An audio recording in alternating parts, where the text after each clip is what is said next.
पूरक पूछिए। अध्यक्ष महोदय, पूछिए। सरकार ने माना है कि न्याय पदाधिकारियों के 336 एवं अपर लोक अभियंत्रण के 934 पद रिक्त हैं तथा लोक अभियोजन के सेवा अवधि समाप्त हो चुका है और कार्यवाहिक रूप में कार्यरत है। मैं सरकार से यह जानना चाहता हूं कि सभी पद कितने वर्ष से रिक्त है और सरकार कब तक उपयुक्त पदों को सुनिश्चित नियुक्ति करना चाहती है। माननीय मंत्री महोदय, मैंने अपने जवाब बैठ जाइए, बैठ जाइए। कि लोक अभियोजक और अपर लोक अभियोजक चर्चा होगी, के रिक्त चर्चा होगी। पदों के संबंध में चयन की कार्रवाई प्रक्रियाधीन है, तो विभाग इस संदर्भ में कार्रवाई कर रहा है। जल्द ही इन रिक्तियों को हम भरने का काम करेंगे। माननीय अध्यक्ष महोदय, माननीय मंत्री जी से हम ये जानना चाहते हैं कि ये कब से रिक्त पड़ा हुआ है। माननीय मंत्री रिक्त नहीं है महोदय, पूर्व से जो कार्यरत हैं उन कार्यरत लोगों की कार्यावधि पूरी हो गई। कार्यावधि पूर्ण होने के बाद जब तक नई नियुक्ति नहीं होती है तब तक उनके कार्य करने का प्रावधान है। नई नियुक्ति के संदर्भ में कार्रवाई प्रक्रियाधीन है। माननीय दूसरा, अरे आपने सुनिए माननीय सदस्य महबूब साहब, शून्यकाल में सूचना आपने दिया है तो क्यों अभी उठा रहे हैं? उस समय उठाइएगा ना, उस समय आपकी बात सुनी जाएगी। उठाइए, बैठिए, अपने स्थान पे जाइए, बोलिए। मेरा दूसरा पूरक ये है, पूछिए। वर्तमान में प्रति न्यायिक अधिकारी 2323 मुकदमे सुनवाई के लिए रहते हैं। क्या सरकार न्याय हित में न्याय पदाधिकारियों का करते हैं? जब भी कोई घटना होती है उसकी खबर आती है और जिसको हम देखते हैं उसी समय सबको कहते हैं। किसी भी राज्य में, आप एक राज्य की बात कर रहे हैं, कहीं का भी कुछ होता है तुरंत हम अपने यहाँ सारे अधिकारियों को कहते हैं कि देखो वहां पर क्या है, अब वहां के डीएम से बहस। फालतू बात है, बिना मतलब का क्या मालूम है। सुनिए, पहले एक चीज को हम कह देते हैं कि तुम लोग देख लो वहां पर क्या हुआ, कोई इधर से उधर गड़बड़ किया है तो उस पर एक्शन होना चाहिए। ये सब बात हम पहला दिन कहीं भी कुछ होता कर देते हैं। तो ये सब चीज, अरे आप छोड़िए ना, इन सब चीजों को लेकर के आप काहे के लिए कर रहे हैं? बेमतलब का समय आप लोग लगाते रहते हैं। बैठ जाइए, बैठ जाइए, करते ही रहते हैं। इसलिए देखिए, ये सब कोई बात नहीं है। अरे जो गड़बड़ करेगा उस पर एक्शन होगा। एक एक तरह से सारी बातें, ये जैसे ही कहीं होता है, एक राज्य की नहीं, कहीं पर कुछ होता है और इमीडिएटली हम देखते ही हैं, उसी समय सबको कह देते हैं। इसलिए सब कुछ नहीं है। आपसे हम अब हाथ जोड़ करके प्रार्थना करेंगे कि अब बैठिए, बैठ जाइए, बैठ जाइए। अरे सदन नेता ने कहा है आपको एक्शन ले रहे हैं, बैठ जाइए, बैठिए, बैठिए, बैठिए, बैठिए ना, आप क्या है, बैठिए। सदन नेता ने कहा हम एक्शन ले रहे हैं, बैठिए, बैठिए, बोलिए, पूरे पूछिए, नहीं बैठिए। बेल में कही गई कोई बात रिकॉर्ड में नहीं जाएगी, कोई बात नहीं होगी। आप अपने स्थान पे जाइए। आपने शून्यकाल दिया है, शून्यकाल में अपनी बात उठाइएगा। चलिए, अपने स्थान बैठिए, बैठिए, बोलिए। विजय जी, बैठ जाइए, बैठ जाइए सत्य बाबू, अरे बैठ जाइए, बैठ जाइए, बैठ जाइए, बोलिए विजय जी। अंतिम प्रश्न।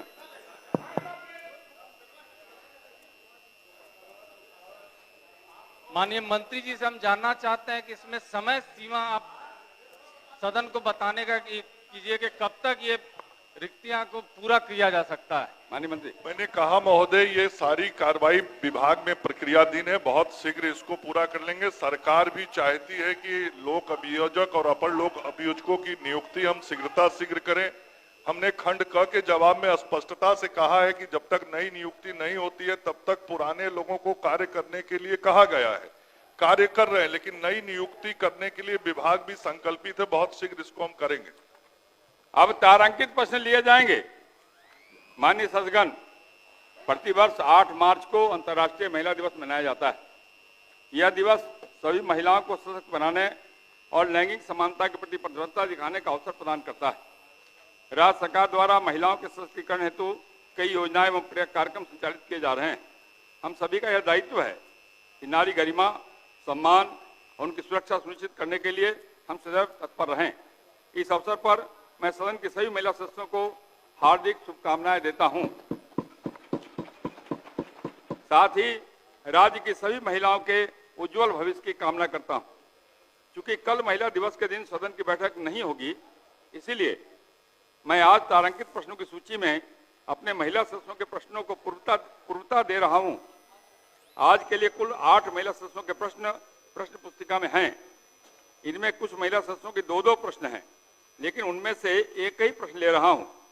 सबसे पहले क्रमांक 431 पर अंकित माननीय सदस्या श्रीमती मीना कुमारी अपना प्रश्न पूछें। मीना कुमारी जी, पूरक पूछिए। जवाब नहीं मिला है। पढ़ दीजिए माननीय मंत्री जी। महोदय, वस्तु स्थिति यह है कि खजौली प्रखंड अंतर्गत चतरा गौबरोड़ा उत्तरी पंचायत में स्वास्थ्य उपकेंद्र मरुकिया स्वीकृत है एवं किराए के मकान में संचालित है, जहां से प्रश्नगत ग्राम के निवासियों को स्वास्थ्य सुविधा उपलब्ध कराई जा रही है। उक्त स्वास्थ्य केंद्र के नए भवन के निर्माण हेतु उपयुक्त भूमि उपलब्ध कराने हेतु समाहर्ता मधुबनी को पत्रांक 203 दिनांक 4/3/2025 द्वारा निर्देशित किया गया है। मानक के अनुरूप भूमि उपलब्ध कराए जाने पर भवन निर्माण की स्वीकृति दी जाएगी।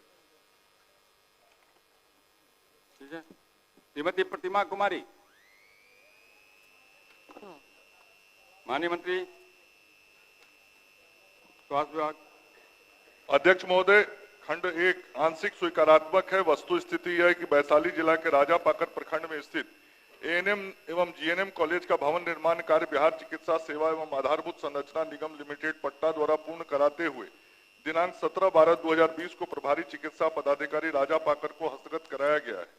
वर्तमान में इस संस्थान में एएनएम पाठ्यक्रम में 101, जीएनएम पाठ्यक्रम में 169 तथा पैरामेडिकल पाठ्यक्रम में 150 छात्र छात्राएं आवासित हैं एवं पठन पाठन कार्य कर रहे हैं। इस भवन में लघु मरम्मती कार्य की आवश्यकता है। इसकी मरम्मती हेतु बिहार चिकित्सा सेवा एवं आधारभूत संरचना निगम लिमिटेड पट्टा द्वारा प्राक्कलन तैयार किया जा रहा है। माननीय अध्यक्ष महोदय, मैं माननीय मंत्री जी से पूछना चाहती हूँ कि कब तक? माननीय मंत्री, प्राक्कलन तैयार होने के तुरंत बाद उसकी हम स्वीकृति दे देंगे। आज महिला दिवस है, आपकी जो भी मांग होगी उसको जरूर हम पूरा करेंगे। वाह। श्रीमती मंजू अग्रवाल। जी जी, धन्यवाद। श्रीमती मंजू अग्रवाल। उत्तर संलग्न पूरक पूछिए।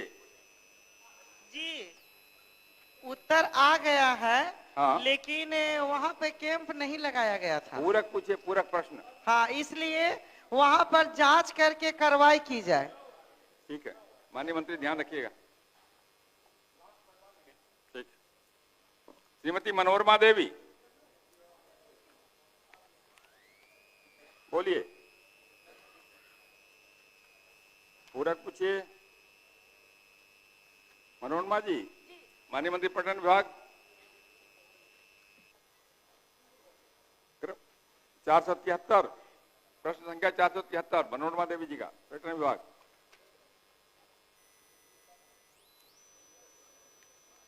थोड़ा क्रम बदल गया है, फाइल देख लीजिए, खोज लीजिए। जी नहीं, क्योंकि ये क्रम उलट कर चल रहा है ना, आगे बढ़ गया है। फाइल तो आती है क्रम से सजा करके, तो थोड़ा खोजना तो पड़ेगा। वैसे भी महिलाओं का सम्मान करना है तो पुरुष थोड़ा धैर्य रखें, धैर्य रखिए। हाँ, नहीं तो घर में खाना नहीं मिलेगा, समझ लीजिए आप। अगर यहाँ घर वाले लोग देख रहे होंगे और आप महिलाओं का विरोध करेंगे तो घर में खाना भी नहीं मिलेगा।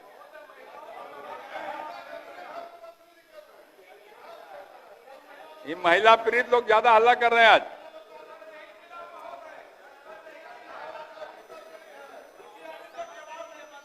मिल जाएगा, चिंता मत करिए। सर समय दिया जाए, अभी मैं खोज करके इसका जवाब देता हूं। श्रीमती रश्मि वर्मा।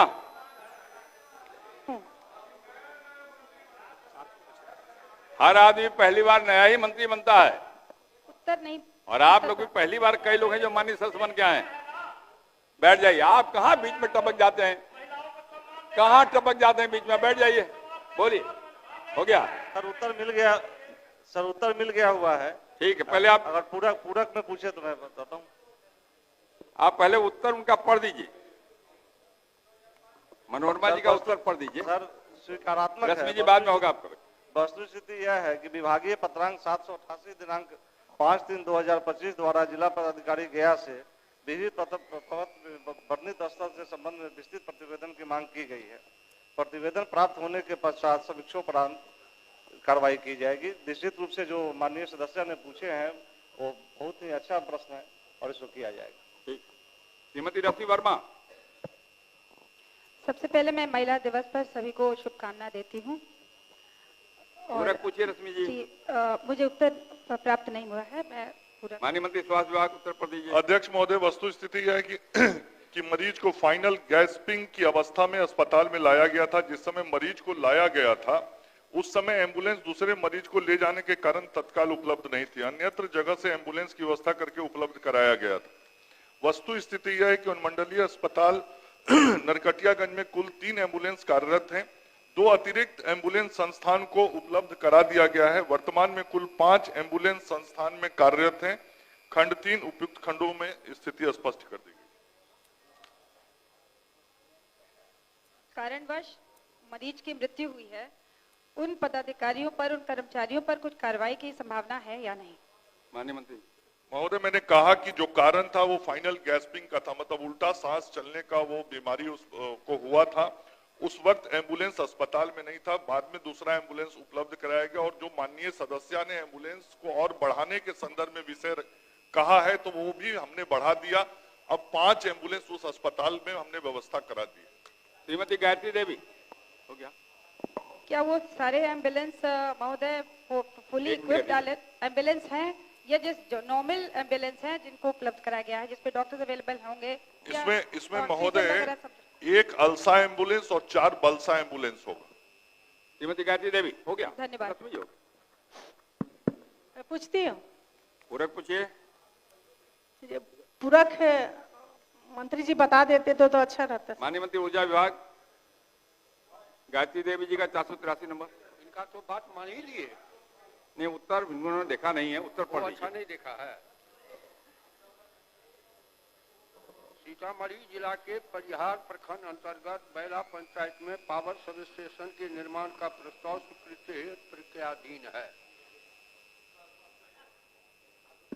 अध्यक्ष महोदय, ये बहुत बड़ा पंचायत है। अभी तक सरकार की योजना है कि सभी खेत में बिजली और बोरिंग लगा दिया जाएगा, अभी तक नहीं लगा और परेशानी हो रही है। तो मंत्री जी से पूछना चाहती हूँ कब तक लगा दिया जाए से बोरिंग खेतों में पानी चला जाए। माननीय मंत्री जी कब तक लगा दिया जाएगा? जल्दी से जल्दी इसको करवाया जल्द से जल्द हो जाएगा। बैठिए। अच्छा श्रीमती भागीरथी देवी। अध्यक्ष जी 1 मिनट समय दिया जाए। हो गया। आज तो महिला दिवस है, आप जो हम लोग के समय दिए हैं इसके लिए पूरे देश की महिला के तरफ से मैं आपको बहुत बहुत धन्यवाद देती हूँ और प्रणाम करती हूँ। श्रीमती भागीरथी देवी नहीं आई है। श्रीमती रेखा देवी नहीं है।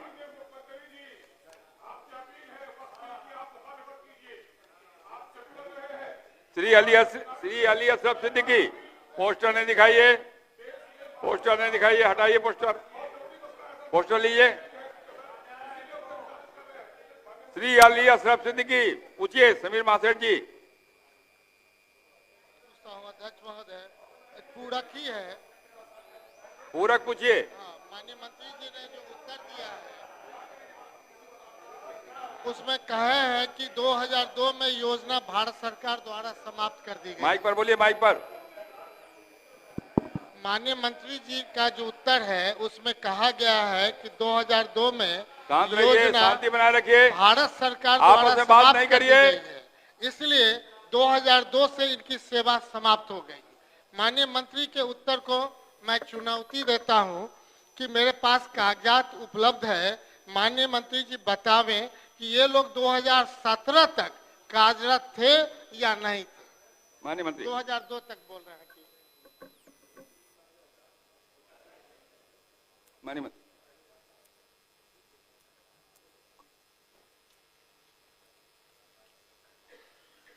अली असफ सिद्दीकी जी का। महोदय, मैंने अपने जवाब में लिखा है कि वस्तु स्थिति यह है कि ग्रामीण जन स्वास्थ्य रक्षक योजना स्वास्थ्य एवं परिवार कल्याण मंत्रालय भारत सरकार के परिवार कल्याण योजना के तहत सम्मिलित योजना थी। सचिव स्वास्थ्य एवं परिवार कल्याण मंत्रालय भारत सरकार के पत्रांक P17/2019 RHS दिनांक 5/3/2002 द्वारा दिनांक 1/4/2002 के प्रभाव से उक्त केंद्र प्रायोजित योजना को समाप्त कर दिया गया है। तदालोक में स्वास्थ्य विभाग के पत्रांक 746 दिनांक 26/7/2002 द्वारा ग्रामीण जन स्वास्थ्य रक्षक और स्वैच्छिक कार्यकर्ता से कार्य नहीं लिए जाने का निर्देश निर्गत किया जा चुका है। वर्तमान में राज्य में कहीं भी स्वैच्छिक कार्यकर्ता कार्यरत नहीं है, यह मैंने स्पष्ट कर दिया। जी अध्यक्ष महोदय, चूंकि ये 20 वर्ष के बाद हटाया गया है, क्या यह बात सही है कि किसी को नियुक्ति करने के बाद उसको हटाने के लिए कोई पत्र निर्गत किया जाना आवश्यक है? माननीय मंत्री महोदय, मैंने बोला पत्र 2002 में निर्गत किया जा चुका है। भारत सरकार का जो निर्णय हुआ उस निर्णय के आलोक में राज्य की सरकार ने वो पत्र निर्गत किया है और वर्तमान में कोई भी कार्यरत नहीं है। 2017 तक वो कार्यरत है, 2002 में उनको हटाया गया है, तो निश्चित तौर पे जब 2002 को हटाया गया भारत सरकार के द्वारा और 2017 तक कार्यरत है, हमारा ये कहना है। हमारे पास पत्र भी उपलब्ध है, कहेंगे मंत्री जी उनको उपलब्ध करा देंगे, मंत्री जी देखवा लेंगे उसको। साथ ही तीसरा, यह क्या बात सही है कि इन लोगों की नियुक्ति तो की गई लेकिन सेवा से हटाने संबंधित कोई पत्र आज तक जारी नहीं किया गया है? आपके पास जो पत्र है महोदय 26/7/2002 पत्रांक 746 इसके द्वारा निर्देश निर्गत किया जा चुका है। तो आपके जवाब में तो नहीं है? माननीय सर, नहीं तो है। माननीय सर, अगर कोई आपको इतर में कोई प्रश्न आपके पास है, कोई है कागज है तो दे दीजिएगा, मंत्री जी देखवा लेंगे उसको। श्री प्रणव कुमार, हो गया, देर हो गया, आपको बैठ जाइए, अगले बार उठाइएगा। अगले बार आपकी कौन व्यवस्था है, बोलिए।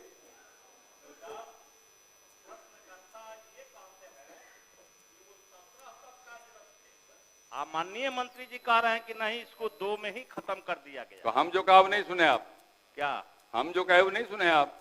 हमने कहा अगर ऐसा कोई पत्र आपके पास है ये तो मंत्री जी को दे दीजिए, दिखवाएंगे वो। डिफरेंस है अध्यक्ष महोदय, अध्यक्ष महोदय देंगे तब ना। अध्यक्ष महोदय, अभी आजकल मोजर लगने का मौसम है, मोजर टपकते रहता है, तो सदैव बाबू हमारे भाई हैं, यो मोजर की तरफ बीच बीच में टपकते। प्रणव कुमार अध्यक्ष महोदय, जवाब नहीं मिला है, हम चाहेंगे जवाब दिए। माननीय मंत्री मंत्रिमंडल सचिवालय दिया जा चुका है, लेकिन माननीय मंत्री मंत्रिमंडल सचिवालय का ये ट्रांसफर हुआ है मंत्रिमंडल सचिवालय में। प्रणव जी अगले सप्ताह आएगा। श्री नरेंद्र कुमार नीरज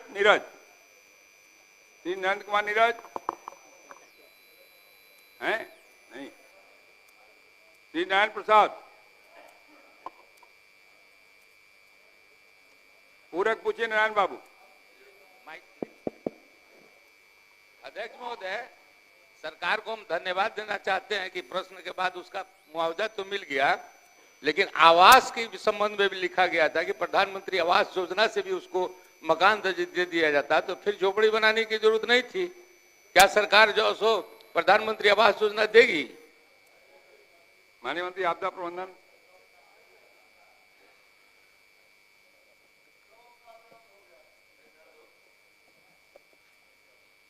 आवास जो है, आवास ग्रामीण विकास विभाग से देने का प्रावधान है। इसमें हम लोगों के विभाग से आवास देने का प्रावधान नहीं। ठीक है। श्री अजय कुमार सिंह,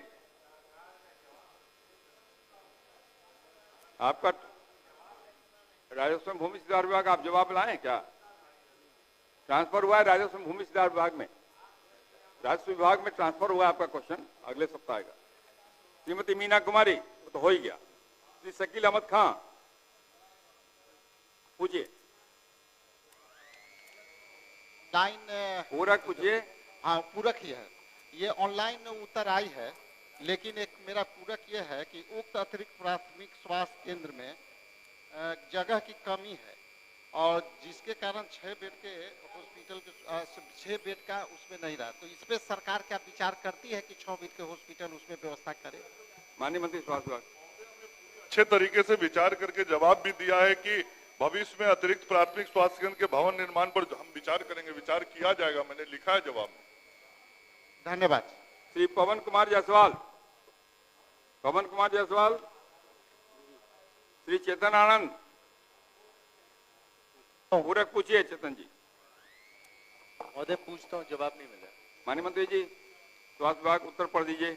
अध्यक्ष महोदय, वस्तु स्थिति यह है कि सरोजा सीताराम सदर अस्पताल शिवहर में चिकित्सकों के 32 स्वीकृत पद के विरुद्ध वर्तमान में 2 सर्जन सहित कुल 10 विशेषज्ञ चिकित्सक, 8 सामान्य चिकित्सक, 1 दंत चिकित्सक एवं 2 आयुष चिकित्सक कार्यरत थे। उक्त अस्पताल में मस्तिष्क तथा नस रोग विशेषज्ञ चिकित्सक का पद सृजित नहीं है।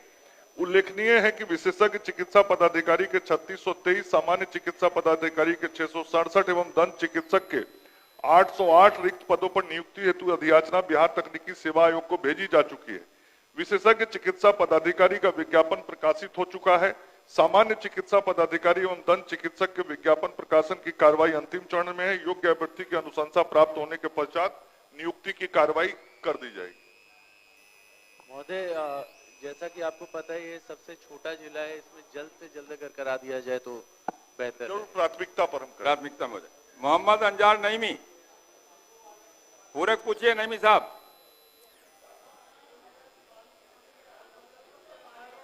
माइक पर बोलिए, माइक पर। कब तक बहाली होगी?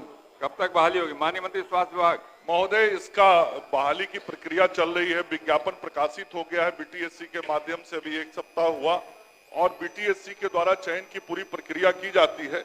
मैं समझता हूं अनुमानित लगभग 2 महीने में यह प्रक्रिया पूर्ण हो जानी चाहिए। श्री अरुण सिंह, श्री अरुण सिंह बोलिए। रामबली बाबू, पूरक पूछिए। जी महोदय, उत्तर प्राप्त हुआ है और बताया गया है महोदय कि रोहतास जिला के विक्रमगंज मंडल में अल्ट्रासाउंड के लिए योग्य स्त्री रोग और प्रसूति विशेषज्ञ, बात नहीं करिए, रेडियोलॉजी, आपकी आवाज आ रही है, पेडियाट्रिक चिकित्सक होना जरूरी है, ये समझाने का प्रयास किया गया है महोदय। और महिला तो बहाली हो जाएगी। रामबली बाबू, महिला सदस्य को इतनी छूट नहीं हो सकती है। मेरी बात समझिए, महिला पुरुष एक दूसरे के पूरक हैं, एक दूसरे के विरोधी नहीं है, तो दोनों के समन्वय से सृष्टि बनती है। हम और आप दोनों उसी कारण से आए हैं पृथ्वी पर, तो दोनों का समन्वय होना चाहिए ना। बोलिए। जी, तो महोदय रोहतास जिला के विक्रमगंज अनुमंडल सबसे बड़ा अनुमंडल है महोदय, और कहा गया था, प्रश्न था कि वहां अल्ट्रासाउंड मशीन का इंतजाम करने की बात थी। उत्तर में कहा गया है महोदय कि पूरक ही पूछ रहे हैं महोदय, योग्य प्रसूति रोग विशेषज्ञ और अन्य चिकित्सक की आवश्यकता होती है, तो बहाल होगी तो अल्ट्रासाउंड का व्यवस्था किया जाएगा, ये उत्तर में है महोदय। हम कहना चाहते हैं कि वहां अल्ट्रासाउंड की व्यवस्था 2005 के पहले 2002 में थी महोदय, और इसके बाद उसको अन्यत्र हटा दिया गया महोदय, और अब कहा जा रहा है कि चिकित्सक की बहाली होगी तब वहां लगा दिया जाएगा। तो मैं माननीय मंत्री जी से आपके माध्यम से जानना चाहता हूं कि क्या इस सरकार के रहते वहां अल्ट्रासाउंड की व्यवस्था हो जाएगी महोदय? होगी तो कब तक? माननीय मंत्री महोदय, ये पीसी एंड पीएनडीटी एक्ट के तहत ही अल्ट्रासाउंड का काम किया जाता है। उसका अवहेलना करके हम किसी अस्पताल या किसी स्वास्थ्य संस्थान में अल्ट्रासाउंड का काम नहीं कर सकते, और हमने जवाब में बताया है कि उसके लिए हमको प्रसूति रोग विशेषज्ञ पीजी डिप्लोमा इन रेडियोलॉजी और या एमडी की जरूरत होती है। तो इसकी बहाली की प्रक्रिया चल रही है, बहुत शीघ्र बहाली हो जाएगी। ये प्राथमिकता में हमारे विभाग में रहेगा, और जैसे ही ये हमारे पास चिकित्सक उपलब्ध होंगी वहां पर उनको हम भेज के इस काम को शुरू करवा देंगे। यही बात मैं पूछ रहा हूं कि ये कब तक डॉक्टर के साथ अल्ट्रासाउंड की व्यवस्था मिल जाएगी? चिकित्सक बहाली की प्रक्रिया चल रही है, शीघ्र होगा, ऐसा कहा मंत्री जी ने। तो समय जानना चाहते हैं महोदय, कब तक? महोदय, ये बीटीएससी के द्वारा होता है। बीटीएससी एक स्वायत्त संस्था है। मैं अनुमान करता हूं, मैंने पूर्व के भी प्रश्न में कहा कि मैं अनुमान करता हूं कि संभावित 2 महीने में यह प्रक्रिया पूर्ण होनी चाहिए। श्री राकेश कुमार रोशन,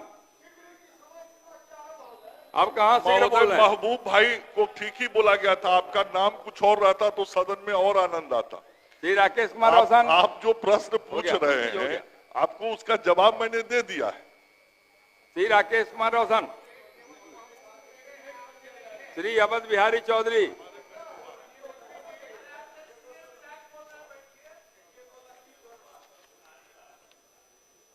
पूरक पूछिए अवध बिहारी बाबू। महोदय, आपके माध्यम से माननीय मंत्री जी से जानना चाहता हूं कि सिवान जिला अस्पताल में मानक के मुताबिक 81 चिकित्सक, अपने जवाब में आपने दिया है, होना चाहिए, परंतु अभी तक मात्र 30 चिकित्सक हैं। 51 चिकित्सक अभी भी सिवान जिला अस्पताल में नहीं है। और इसके पूर्व भी मैंने आपसे प्रश्न किया था कि सिवान जिला अस्पताल में भिन्न भिन्न रोगों के विशेषज्ञ चिकित्सक के नहीं रहने के कारण रोगियों की दिक्कत होती है और उपचार के लिए उन्हें गोरखपुर या पटना भेजने का काम सिवान जिला अस्पताल करता है। आपने कहा था कि प्रक्रियात्मक है और प्रक्रियात्मक कार्रवाई तकनीकी सेवा आयोग से हो जाने के बाद विशेषज्ञ चिकित्सक दे दिए जाएंगे। मेरा प्रश्न भी विशेषज्ञ चिकित्सकों से ही संबंधित है, क्योंकि न्यूरो के डॉक्टर नहीं हैं, हार्ट के डॉक्टर नहीं है, और वहां आपने डिप्टेशन किया है, हफ्ता में 1 दिन न्यूरो जाते और 1 दिन हार्ट के जाते हैं। तो मैं आपके महोदय, आपके माध्यम से माननीय मंत्री से जानना चाहता हूं कि क्या जो चिकित्सकों की कमी है और विशेषज्ञ चिकित्सकों की आवश्यकता है, उस आवश्यकता को, स्वास्थ्य को देखते हुए सिवान जिला अस्पताल में आप कब तक विशेषज्ञ चिकित्सक और जो आवश्यकता जितने चिकित्सक की होनी चाहिए उसकी पूर्ति आप कब तक करेंगे? माननीय मंत्री महोदय, मैंने अपने जवाब में, माननीय मंत्री जी, मैं जानता हूं कि आप दोनों सिवान के हैं, मैं ये भी जानता हूं कि आप दोनों हमेशा बात करते रहते हैं, मैं ये भी जानता हूं कि दोनों एक दूसरे की समस्या का समाधान करते रहते हैं। जवाब दीजिए माननीय मंत्री। महोदय, अवध बिहारी चौधरी जी अभिभावक तुल्य है। मैंने अपने प्रश्न के जवाब में बताया है कि विभाग को विशेषज्ञ चिकित्सकों की आवश्यकता है, पद की रिक्ति है और पद खाली है, तभी तो उनके नियोजन के लिए बीटीएससी के माध्यम से विज्ञापन प्रकाशित हुआ है और 3623 विशेषज्ञ चिकित्सकों का विज्ञापन अभी कुछ दिन पूर्व बिहार तकनीकी सेवा आयोग के द्वारा प्रकाशित किया जा चुका है। जहां तक माननीय सदस्य ने ये विषय कहा कि पूर्व में मैंने सदन को आश्वस्त किया था कि विशेषज्ञ चिकित्सक सिवान में उपलब्ध करा दिया जाएगा। निश्चित रूप से यदि बीच के 16 महीनों में मैं स्वास्थ्य मंत्री रहा होता तो अब तक वहां विशेषज्ञ चिकित्सक हो गए होते। मैं नहीं था 16 महीना अवध बिहारी चौधरी जी, इसीलिए वो काम उस वक्त नहीं हो पाया। अब जब मैं बना हूं तो फिर से नियुक्ति की प्रक्रिया शुरू कर दिया हूं और मैं आपको विश्वास दिलाता हूं कि जिस प्रकार सिवान सदर अस्पताल की सूरत हमने बदली है, नया अस्पताल भवन आपको दिया है, इतना बढ़िया व्यवस्था अभी कुछ महीने पहले शुरू किया है, कुछ महीनों में ही ये विशेषज्ञ चिकित्सक भी वहां चले जाएंगे। अब तो हो गया। माननीय अध्यक्ष महोदय, माननीय मंत्री जी ने जो मुझे हमारे प्रश्नों के जवाब जो खंडवार दिए हैं, मैं आपके जवाब से अन्य खंडों के जो जवाब है उससे मैं पूर्णतः संतुष्ट हूं, इसलिए कि मैं सिवान हेडक्वार्टर से ही जीतता हूं और मेरे ही इलाके में सिवान जिला सदर हॉस्पिटल है।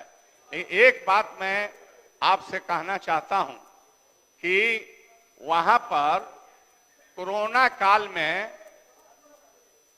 ऑक्सीजन प्लांट लगे थे, परंतु वह ऑक्सीजन प्लांट आज भी बंद है और बाजार से गैस सिलेंडर खरीद करके लाया जाता है, जिसमें मैं आपको आपके माध्यम से कहना चाहता हूं कि आज तक 12 लाख के ऑक्सीजन ऑक्सीजन सिलेंडर खरीदे गए हैं। तो इसका औचित्य क्या है? क्यों नहीं उस ऑक्सीजन प्लांट को इतना दिनों से 17 महीने हो गए चालू नहीं किए गए, और ये बाहर से ये ऑक्सीजन गैस सिलेंडर खरीदने के पीछे औचित्य क्या है? माननीय मंत्री जी, और आपके माध्यम से मैं चाहता हूं कि आप सिवान के हैं, प्रसन्नता है, आपने जवाब दिया, प्रसन्नता है, परंतु आपके रहते हुए कोरोना काल में माननीय विधायकों के जो ऐच्छिक कोष थे वो दे दिया गया, आप लोगों ने लिया, मैंने भी दिया, परंतु आपने सजगता दिखाई, लेकिन वह ऑक्सीजन प्लांट क्या बात है कि इतने दिनों से बंद है और वो बन नहीं रहा है, और वहां पर जेएनएम की भी कमी है, जिसके चलते परसों में भी दिक्कत होती है। इन तमाम चीजों के बारे में मैं कहूंगा कि यह अलग से ऑक्सीजन प्लांट नहीं चालू करके बाहर से ऑक्सीजन ये सिलेंडर खरीदने का औचित्य क्या है? माननीय मंत्री जी। महोदय, समय समय पर विभाग के द्वारा जहां भी ऑक्सीजन जनरेशन प्लांट लगे हैं उन सभी ऑक्सीजन जनरेशन प्लांटों को चला के उसकी जांच की जाती है। अभी माननीय अवध बिहारी चौधरी जी ने जिस विषय पर ध्यान आकृष्ट किया है, 1 महीना पूर्व भी राज्य के विभिन्न अस्पतालों में, चाहे वो अनुमंडल अस्पताल हो या सदर अस्पताल हो, जहां पे ऑक्सीजन जनरेशन प्लांट लगे हैं उसका ट्रायल हमने करवाया था।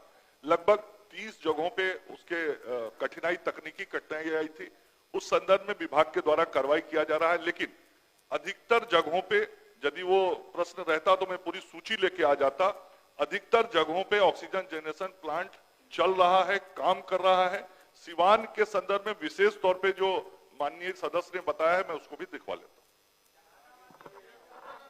आप लोग बीच में क्यों बोल रहे हैं? दोनों बात करके आए हैं। अरे ये सवाल करेंगे और जवाब देंगे, दोनों का तय है पहले से। बैठिए ना आप। अरे जहानाबाद की बात मत करिए, अभी दोनों की बात सुनिए। हाँ बोलिए। मेरा अंतिम प्रश्न मेरा अंतिम है माननीय मंत्री जी से कि सिवान जिला सदर अस्पताल में जो समस्या है रोगियों के इलाज में, खंडवार मैंने आपसे प्रश्न किया, आपने जवाब दिया। क्या विशेषज्ञ चिकित्सकों के वहां पर प्रतिनियुक्ति, पदस्थापन और ऑक्सीजन प्लांट कितने दिनों में चालू करा देंगे? यही आपसे मैं प्रश्न पूछता हूं। माननीय मंत्री में नए चिकित्सकों के पदस्थापन के संदर्भ में महोदय मैंने बताया, बीटीएससी एक स्वायत्त संस्था है। बीटीएससी परीक्षा लेता है, बीटीएससी परिणाम प्रकाशित करता है और उनकी अपनी पूरी प्रक्रिया जब पूर्ण होकर हमें परिणाम मिलती है, फिर उसके बाद हम उन चिकित्सकों की नियुक्ति जिन अस्पतालों में आवश्यकता होती है उसके अनुरूप करते हैं। तो परिणाम मिलने के बाद निश्चित रूप से अवध बिहारी जी और मेरा भी जिला है तो विशेष चिंता रहती ही रहती है। और आपने ठीक कहा, हम दोनों समय समय पर अपने समस्याओं का निदान का प्रयास भी करते रहते हैं। तो इस काम को हम करेंगे और ऑक्सीजन जनरेशन प्लांट को अगले 15 दिनों के अंदर मैं उसको ट्रायल करा के जांच करवा देता। श्री कुमार शैलेंद्र कहाँ से टपक जाते हैं बीच में महाराज? आप कहा है अध्यक्ष महोदय। अच्छा, वो भी सिवाने वाले हैं? सिवाने वाले हो भी क्या? ये आप लोग कहा है बतियाते रहते हैं, फिर यहाँ समय बर्बाद करते हैं हम लोग का। समय बर्बाद कर रहे हैं महोदय। खाली सद्दे बाबू। हाँ बैठिए। मनेर वाले कहाँ गए? ए सद्दे बाबू, बैठ जाइए। दूसरे का भी प्रश्न देखिएगा ना, बीच बीच में टपक जाते हैं आप। बैठिए सद्दे बाबू, बैठ जाइए। बहुत है। अध्यक्ष महोदय, माननीय मंत्री रहिए, शांति महोदय बना रखिए। ने स्पष्ट जवाब दिया है महोदय।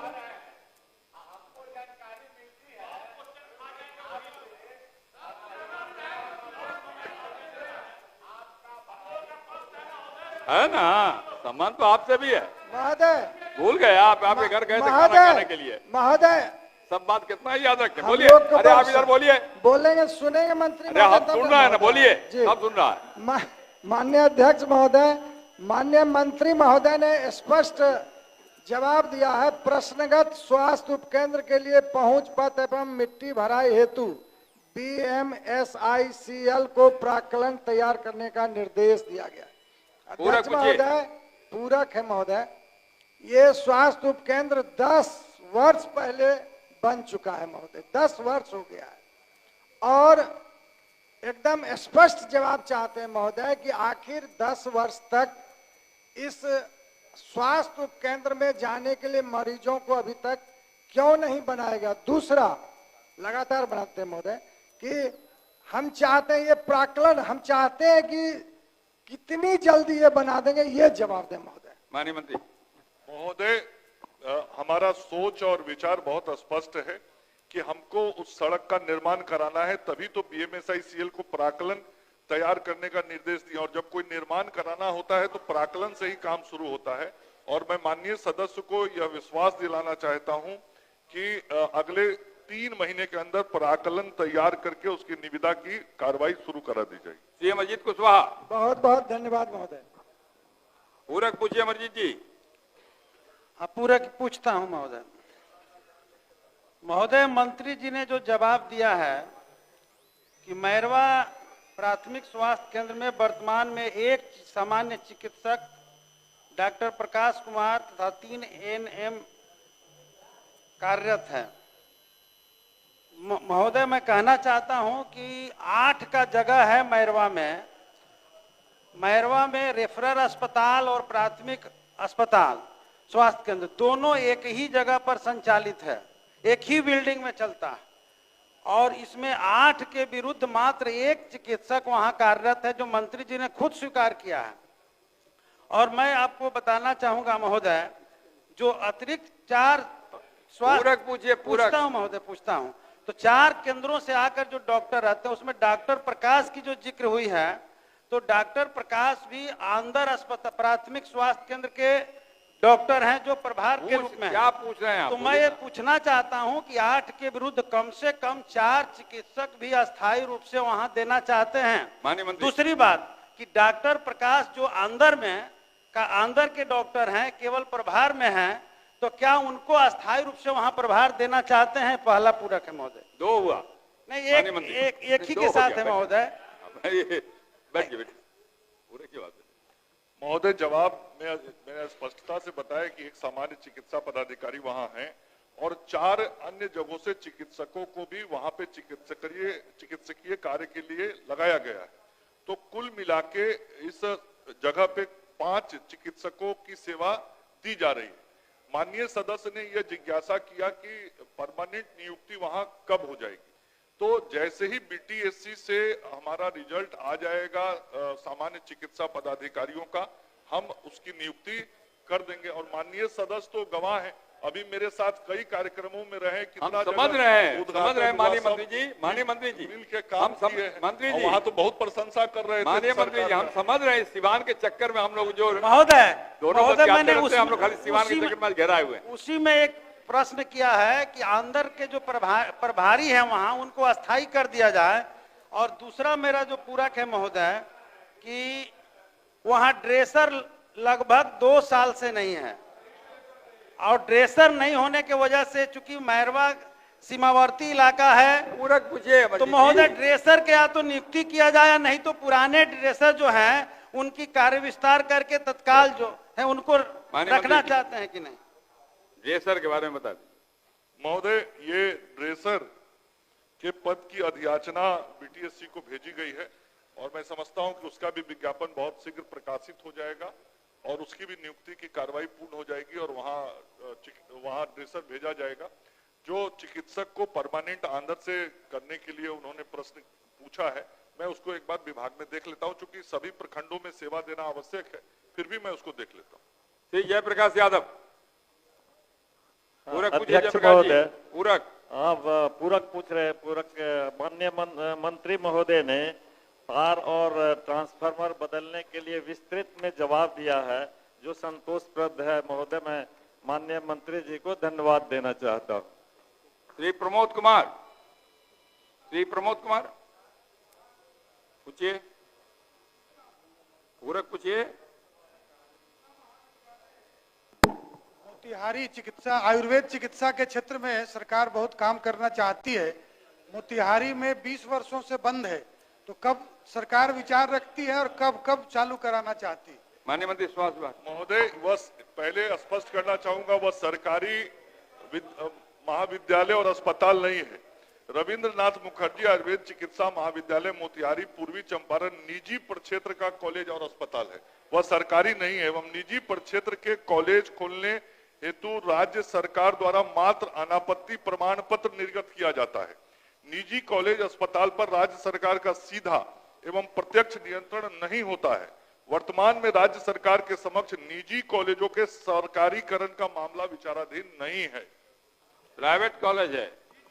अभी बजट में आया है माननीय मुख्यमंत्री जी का भी कि हम ये चिकित्सा मेडिकल कॉलेज पीपीपी मॉडल पे खोलेंगे, सरकार खोलेगी। तो उसके तहत आग्रह है माननीय मंत्री जी से कि प्राथमिकता में इसको रखें और भविष्य में उसको खोलने का प्रयास कराएं। माननीय मंत्री ने आपका आग्रह सुन लिया। श्री गुंजेश्वर साहब। उत्तर और प्राप्त है। पूरक पूछे, पूछे ना। उत्तर और पूछता हूँ, ये तो बोलिए। पूछता हूँ। हाँ बोलिए मंत्री। अध्यक्ष महोदय, बैठ जाइए गुंजेश्वर बाबू। स्वीकारात्मक है।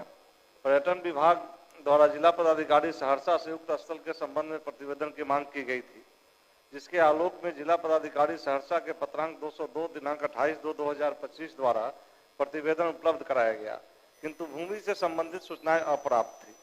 फिर भी विभाग इतना सिंसियर है कि पुनः विभागीय पत्रांक 735 दिनांक 3/3/2025 द्वारा वर्णित स्थल के संबंध में विस्तृत प्रतिवेदन की मांग की गई है। प्रतिवेदन प्राप्त होने के पश्चात मैं माननीय सदस्य से आग्रह भी करूंगा कि ये जो पत्र भेजा गया है डीएम को, जिलाधिकारी को, उनसे भी बात कर लें और जैसे ही हम लोग को भूमि से संबंधित प्राप्त होंगे, निश्चित रूप से सरकार शादी मंडपम बनाने का विचार रखती है, नियमानुसार इस पर कार्रवाई करेगी। ठीक है अध्यक्ष महोदय, जमीन वहाँ उपलब्ध है, फिर भी माननीय मंत्री जी बोले हैं तो हम लोग उसको दिखवा कर जल्दी भिजवाते हैं। श्री विजय कुमार। श्री विजय कुमार पूछिए।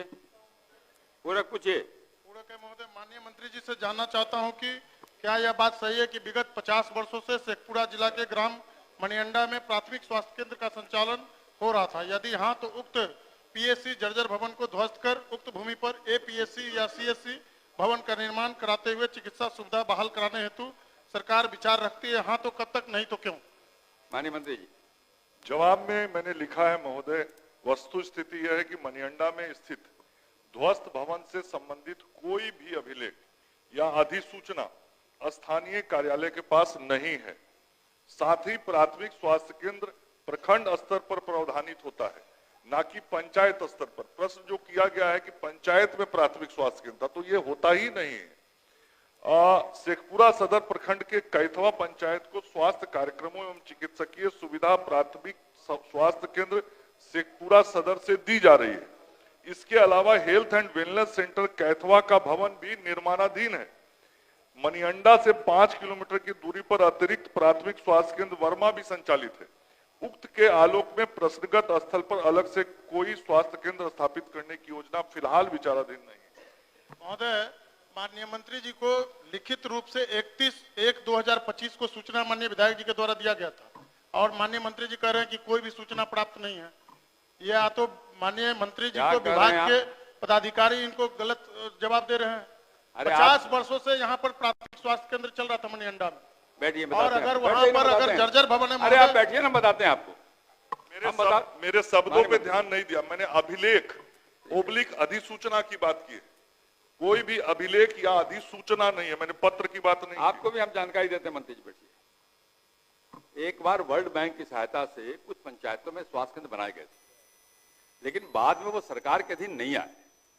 पंचायतों में कोई प्राथमिक स्वास्थ्य केंद्र नहीं होता, ये स्पष्ट है। आप भी जानते हैं, अभी मानी साहब हो गया 4.5 साल, प्रखंडों में होता है। तो हो सकता है कि वो योजना वाला होगा तो लोग कह रहे हैं कि प्राथमिक स्वास्थ्य केंद्र है, लेकिन पंचायतों में प्राथमिक स्वास्थ्य केंद्र नहीं होता है, इसलिए कोई अभिलेख सरकार के पास नहीं होता है। सरकार से हम जरूर आग्रह करेंगे कि अगर उस प्रकार का कोई अस्पताल था जो वर्ल्ड बैंक की सहायता से बना था, तो मैं जानता हूं उसको, अरे बच्चे ना सुनता भी नहीं है भाई, कैसे मैं जानता हूं उस विषय को, क्योंकि मेरे विधानसभा क्षेत्र में भी एक पंचायत बन गया था और ये सवाल मुझसे किया गया था, तो मैंने उसकी तहकीकात की थी। इसीलिए तो मैं कह रहा हूँ, इसलिए तो बता रहा हूँ, इसलिए वो हो सकता है, लेकिन उसका इस प्रश्न से कोई मतलब नहीं होता है। आप उसका निर्माण करा सकते नहीं करा सकते हैं, इसकी एक बार समीक्षा कर लीजिए। मैंने जवाब में एक मिनट माननीय सदस्य हो गया, मैंने नहीं उसी वही पंचायत का नाम कैथवा है महोदय, और कैथवा पंचायत में already health and wellness centre निर्माणाधीन है, उसी पंचायत में हेल्थ एंड वेलनेस सेंटर बन रहा है। सबसे बड़ा चीज है कि जब माइंड में बैठ जाता है लोगों के कि यहाँ पर प्राथमिक स्वास्थ्य केंद्र पहले से चल रहा था, माइंड में तो बैठने जब से नहीं होगा। महोदय 1 मिनट सुन लिया जाए महोदय, जब वहाँ पे अगर कोई जर्जर भवन हो जाता है तो कल होकर के मीडिया के साथ ही जाते हैं और कैमरा चमका कर दिखाते हैं कि माननीय विधायक जी क्या काम किए, देखिए यह स्वास्थ्य विभाग का कैसा भाषण दे रहे हैं, इस तरीके का महोदय। तो सवाल उस समय जनप्रतिनिधि को देना पड़ता है, अगर या तो उसको ध्वस्त करा दिया जाए और नहीं तो वहाँ पर एडिशनल पीएससी या सीएससी का निर्माण करा दिया जाए। बैठिए ना, मैंने मंत्री जी को कहा दिखवाएंगे। श्री करणजीत सिंह और व्यास सिंह बोलिए, पूरे पूछिए। उत्तर मिला है और मंत्री जी से अलग से भी बैठ के बात हुआ है, संतुष्ट आज है। हम पड़ गए सिवान के चक्कर में, मंत्री जी को आज धन्यवाद पूरा भी सदन देते हैं। सिवान के चक्कर में पड़ा हुआ है। ये अवध बिहारी बाबू क्या छेड़ दिया आप सिवान का, ये खाली सिवाने का क्वेश्चन हो रहा है, सेटिंग है ना। आप कुछ पूछ रहे हैं, पूरा पूछने वाले हैं क्या? हो गया मंत्री जी को आसन के माध्यम से धन्यवाद देते हैं, बात हो गया अलग से। श्री छत्रपति यादव संतुष्ट हैं। श्री छत्रपति यादव पूरे पूछिए। वैसे ये इस बात का भी प्रतीक है कि माननीय मंत्री बिहार के मंत्री हैं, लेकिन ये अच्छी बात है कि पूरे बिहार की अच्छी चिंता करने के साथ साथ अपने गृह जिला की भी भरपूर चिंता कर रहे हैं, खराब बात नहीं है। बोलिए छत्रपति जी। अध्यक्ष जी, मंत्री महोदय से जवाब प्राप्त हुआ है, लेकिन जवाब संतोषजनक नहीं है। पूरे पूछिए। पूछते हैं महाराज कि खगड़िया जिला विधानसभा के अंतर्गत में जो है ये मथार रहीमपुर पंचायत में मथार दिया क्षेत्र है, लगातार 4 साल से स्वास्थ्य विभाग सब मांग करते आए हैं, हर बेर जवाब वही आता है। और आपको जानकारी देते हैं कि मथार दियारा से खगड़िया का दूरी 10-15 किलोमीटर पड़ता है, और सदर अस्पताल की भी स्थिति ये है कि 52 पद है, वहाँ मात्र 13 डॉक्टर स्वीकृत है, पद काम करते हैं। इस बीच में हमारे जो मरीज जाते आते हैं उनको सिर्फ रेफर भागलपुर या कर दिया जाता है। पूरक क्या है? पूरक हम ये जानना चाह रहे हैं कि मंत्री जी बोल रहे हैं, कहना चाहते हैं कि पूछना चाहते हैं? पूछना चाहते हैं। हाँ। कि मंत्री जी का जवाब ये आया है कि हमने BMICL को प्राकलन के लिए मांग की है, कि कितना दिन प्राकलन आ जाएगा और कब तक इसका निविदा हो जाएगा, नंबर 1। इसके बाद दूसरा भी है इसमें साथ में और है ना, इसमें मंत्री जी बोले, पूछ लीजिए तीनों, ठीक है। मंत्री जी दूसरा इसमें दूसरी बात लिखते हैं कि जो चिकित्सकों के यहाँ पद स्वीकृत नहीं होने के कारण प्रसव सुविधा उपलब्ध नहीं है। चिकित्सकों के पद कब तक स्वीकृत? 70 साल हो गया देश की आजादी का, और दियारा क्षेत्र है, एकदम अत्यंत पिछड़ा गरीब दलित बस्ती है, 10-15 हजार की आबादी है, कि कब तक पद स्वीकृत हो जाएगा और डॉक्टर उपलब्ध हो जाएगा? माननीय मंत्री महोदय, जवाब मेरा बहुत ही सकारात्मक है। स्वास्थ्य उपकेंद्र मथार का भवन निर्माण योग्य है, ये हम मान रहे हैं। हमको बनाना है, इसीलिए प्राकलन के लिए हमने अपनी एजेंसी को कहा है, और ये पूरा सदन जानता है, सभी माननीय सदस्य जानते हैं कि न केवल बिहार में बल्कि पूरे देश में स्वास्थ्य उपकेंद्र पर चिकित्सकों की नियुक्ति नहीं होती है। वहां पे CHO और ANM की नियुक्ति होती है, और वहां पे CHO वर्तमान में 1 है और 3 ANM है। तो जिसकी नियुक्ति उस केंद्र पर होनी चाहिए उनकी नियुक्ति वहां की गई है, तो जिसका प्रावधान ही नहीं है वो कैसे कर सकते?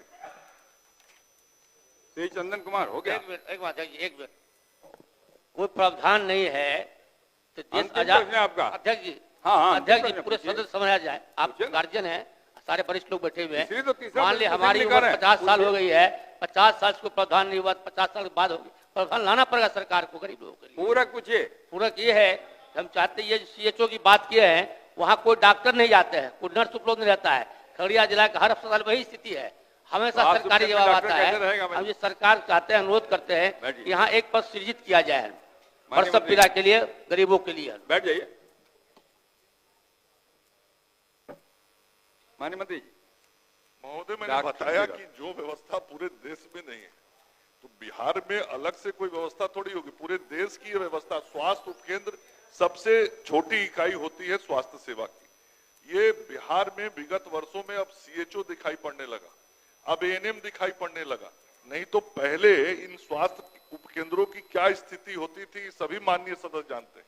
इसलिए व्यवस्था को बेहतर किया गया, लेकिन जो प्रावधान है उसी में ना काम करेंगे हम। आप माननीय सदस्य का कहना है कि प्रावधान से अलग हटके कुछ व्यवस्था कर दी, वो नहीं हो सकता है। स्वास्थ्य उपकेंद्र में श्री कुंदन कुमार हट कर ही बोल रहे हैं, वर्तमान परिस्थिति को देखते हुए कुंदन सरकार कुमार, को विचार पूरा करना चाहिए। पूछिए। अध्यक्ष महोदय, मैं पूछता हूं, और मेरा सवाल जो था महोदय महनपुर पंचायत के महनपुर और किल्ली उप स्वास्थ्य केंद्र से जुड़ा हुआ था। जवाब आया जो भूमि उपलब्ध नहीं है महोदय। मैं माननीय मंत्री जी से कहना चाहता हूं और पूछना चाहता हूं कि वहां पर भूमि भी उपलब्ध है, और सवाल था जर्जर भवन से। दोनों जगह स्वास्थ्य उपकेंद्र है और भवन जर्जर है, तो क्या माननीय मंत्री जी जर्जर भवन को तुड़वा के वहीं पर स्वास्थ्य उपकेंद्र बनवाना चाहते हैं, या माननीय मंत्री जी वहां के प्रभारी मंत्री भी हैं, दोबारा जांच करवाना चाहते हैं? क्योंकि मेरे जानकारी से दोनों जगह जमीन उपलब्ध है। माननीय मंत्री, मैं दिखवा लेता हूं, जमीन उपलब्ध होगा तो निर्माण करा दिया जाए। श्री राहुल तिवारी। राहुल तिवारी। श्रीमती मंजू अग्रवाल। मंत्री जी को हम धन्यवाद देते हैं, वो चेक मुआवजा की राशि मिल गई है, लेकिन साथ ही साथ एक मेरा पूरक ये है, क्या सरकार मुआवजा राशि देने में कोई समय सीमा निर्धारित करना चाहती है? माननीय मंत्री ऊर्जा विभाग। कुछ प्रक्रिया है जिसके कारण कुछ विलंब होता है, जल्दी से जल्दी करने की कार्रवाई की जाएगी। जल्दी किया जाएगा। बिल्कुल सही। ये 5वें साल के बाद चेक मिला है, 2021 का मामला है। कोई भी प्रक्रिया में 4 साल 5 साल उसको ध्यान दिया जाए, समय सीमा इसमें निर्धारित किया जाए। जरूर ध्यान देंगे आपकी बात। डॉक्टर संजीव कुमार। डॉक्टर संजीव कुमार, आप क्या करो? मोहम्मद सैयद रुकनुद्दीन अहमद। रुकनुद्दीन अहमद साहब। श्री पवन कुमार यादव। पवन जी पूरक पूछिए। माननीय अध्यक्ष महोदय,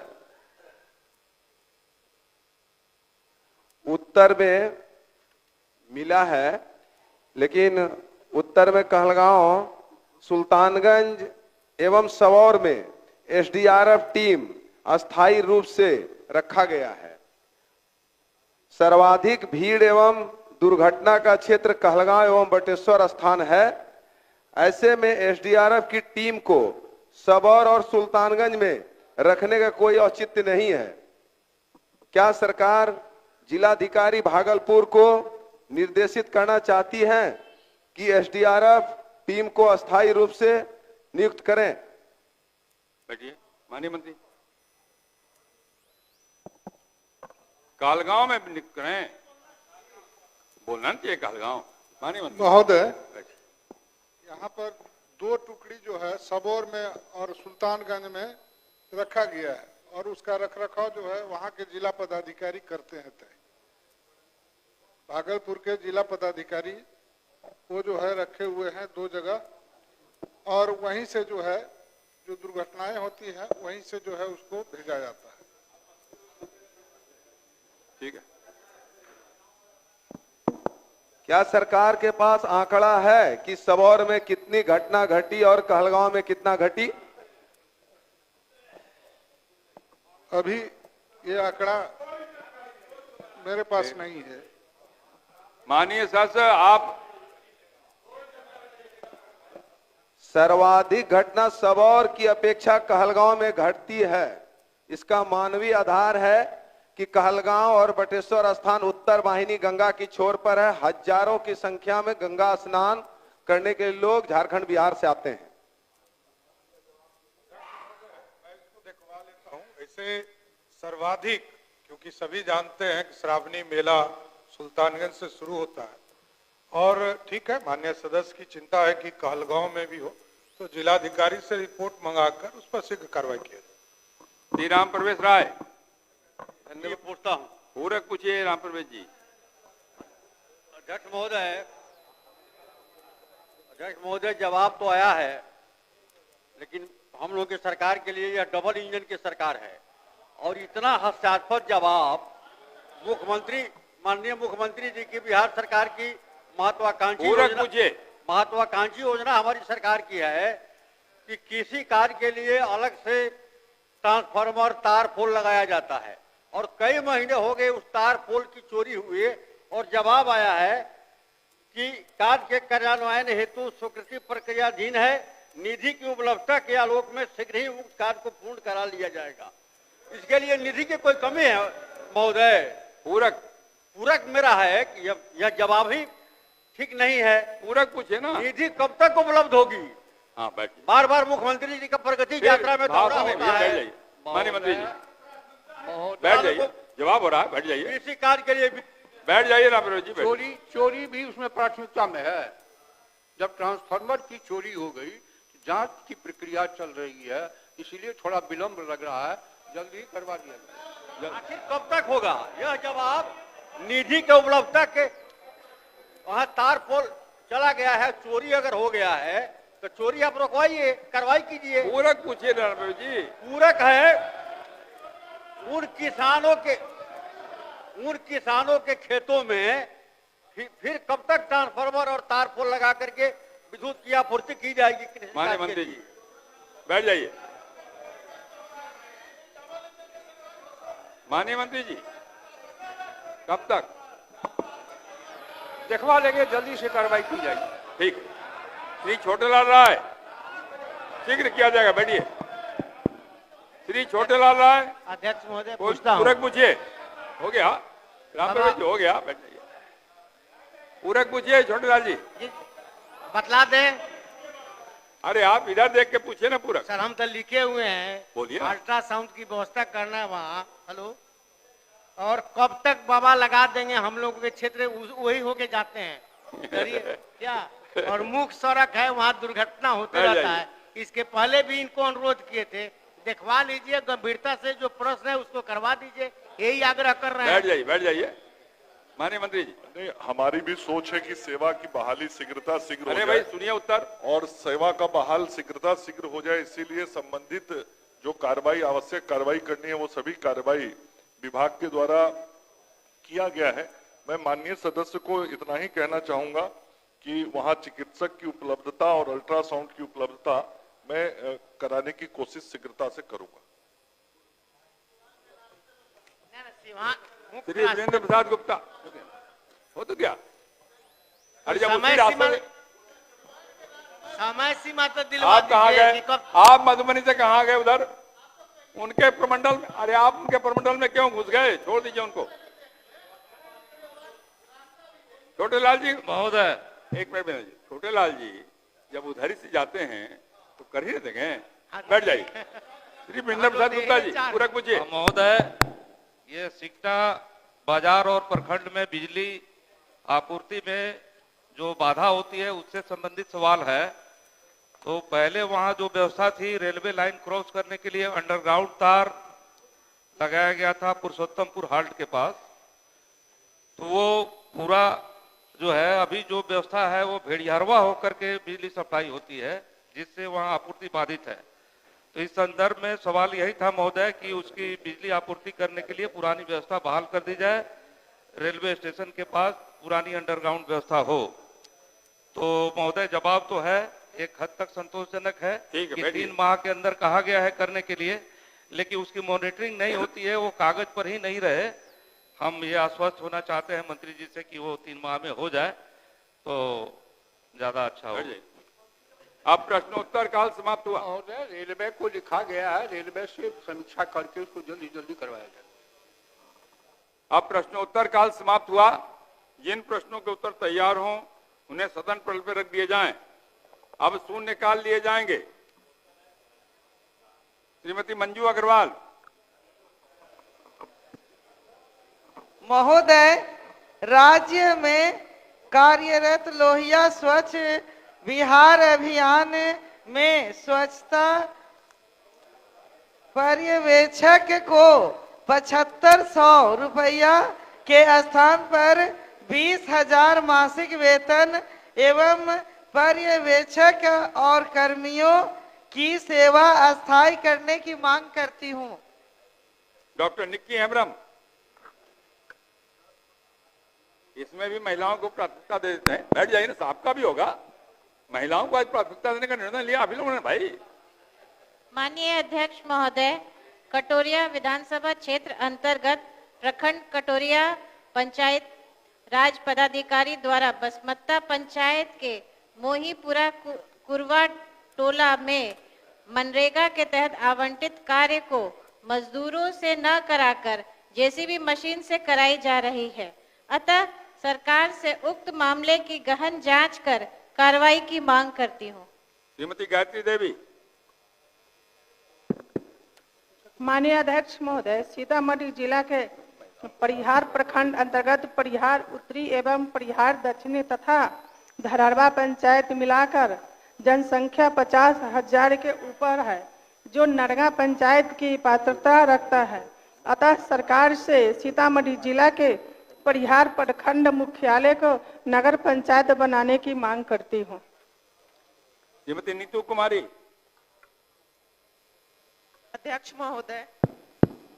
अध्यक्ष महोदय, मेरे विधानसभा क्षेत्र के तीनों प्रखंड हिसुआ, नरहट और अकबरपुर में 3,000 राशन कार्ड पेंडिंग है, जिसे बनाने के लिए गरीबों से ऑपरेटर द्वारा 2-2 हजार रुपया की रिश्वत मांगी जाती है। राशि नहीं देने पर पेंडिंग छोड़ दिया जाता है, जिसकी निगरानी से जांच की मांग सरकार से करती हूं। श्रीमती निशा सिंह। माननीय अध्यक्ष महोदय, कटिहार जिला अंतर्गत प्राणपुर प्रखंड के पथरवार पंचायत में मुख्यमंत्री ग्राम संपर्क योजना अंतर्गत LO 55 से चतरा पथ का निर्माण लंबे समय से अधूरा है। इस पथ का यथाशीघ्र निर्माण कराने की मांग सरकार से करती हूँ। श्रीमती कविता देवी। माननीय अध्यक्ष महोदय, कटिहार जिला अंतर्गत कोढ़ा प्रखंड के में KGD 84 मुख्य नहर पर पासवान टोला के समीप पुल नहीं होने से वहां के आम जनों को काफी कठिनाई होती है। अतएव उक्त पुल का यथाशीघ्र निर्माण कराने हेतु मैं सरकार से मांग करती हूं। श्रीमती प्रतिमा कुमारी।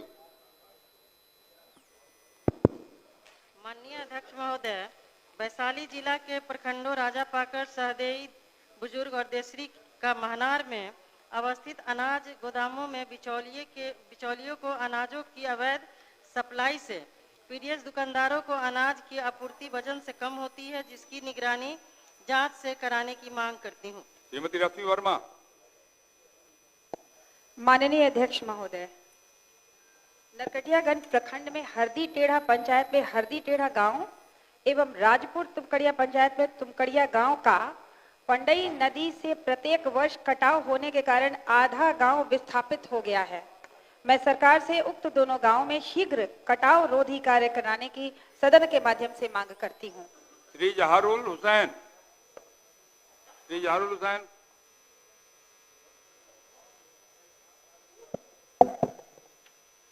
माननीय अध्यक्ष महोदय, किशनगंज जिला अंतर्गत पोठिया प्रखंड के पोठिया बाजार, छतरगंज बाजार एवं दामनबाड़ी बाजार एक बहुत ही बड़ा व्यापारिक स्थान है, किंतु यहाँ भारतीय स्टेट बैंक की कोई शाखा नहीं रहने के कारण मुद्रा आदान प्रदान करने में काफी कठिनाइयों का सामना करना पड़ता है। अतः मैं उक्त स्थलों में भारतीय स्टेट बैंक की शाखा की मांग सरकार से करता हूँ। मोहम्मद अंजार नईमी।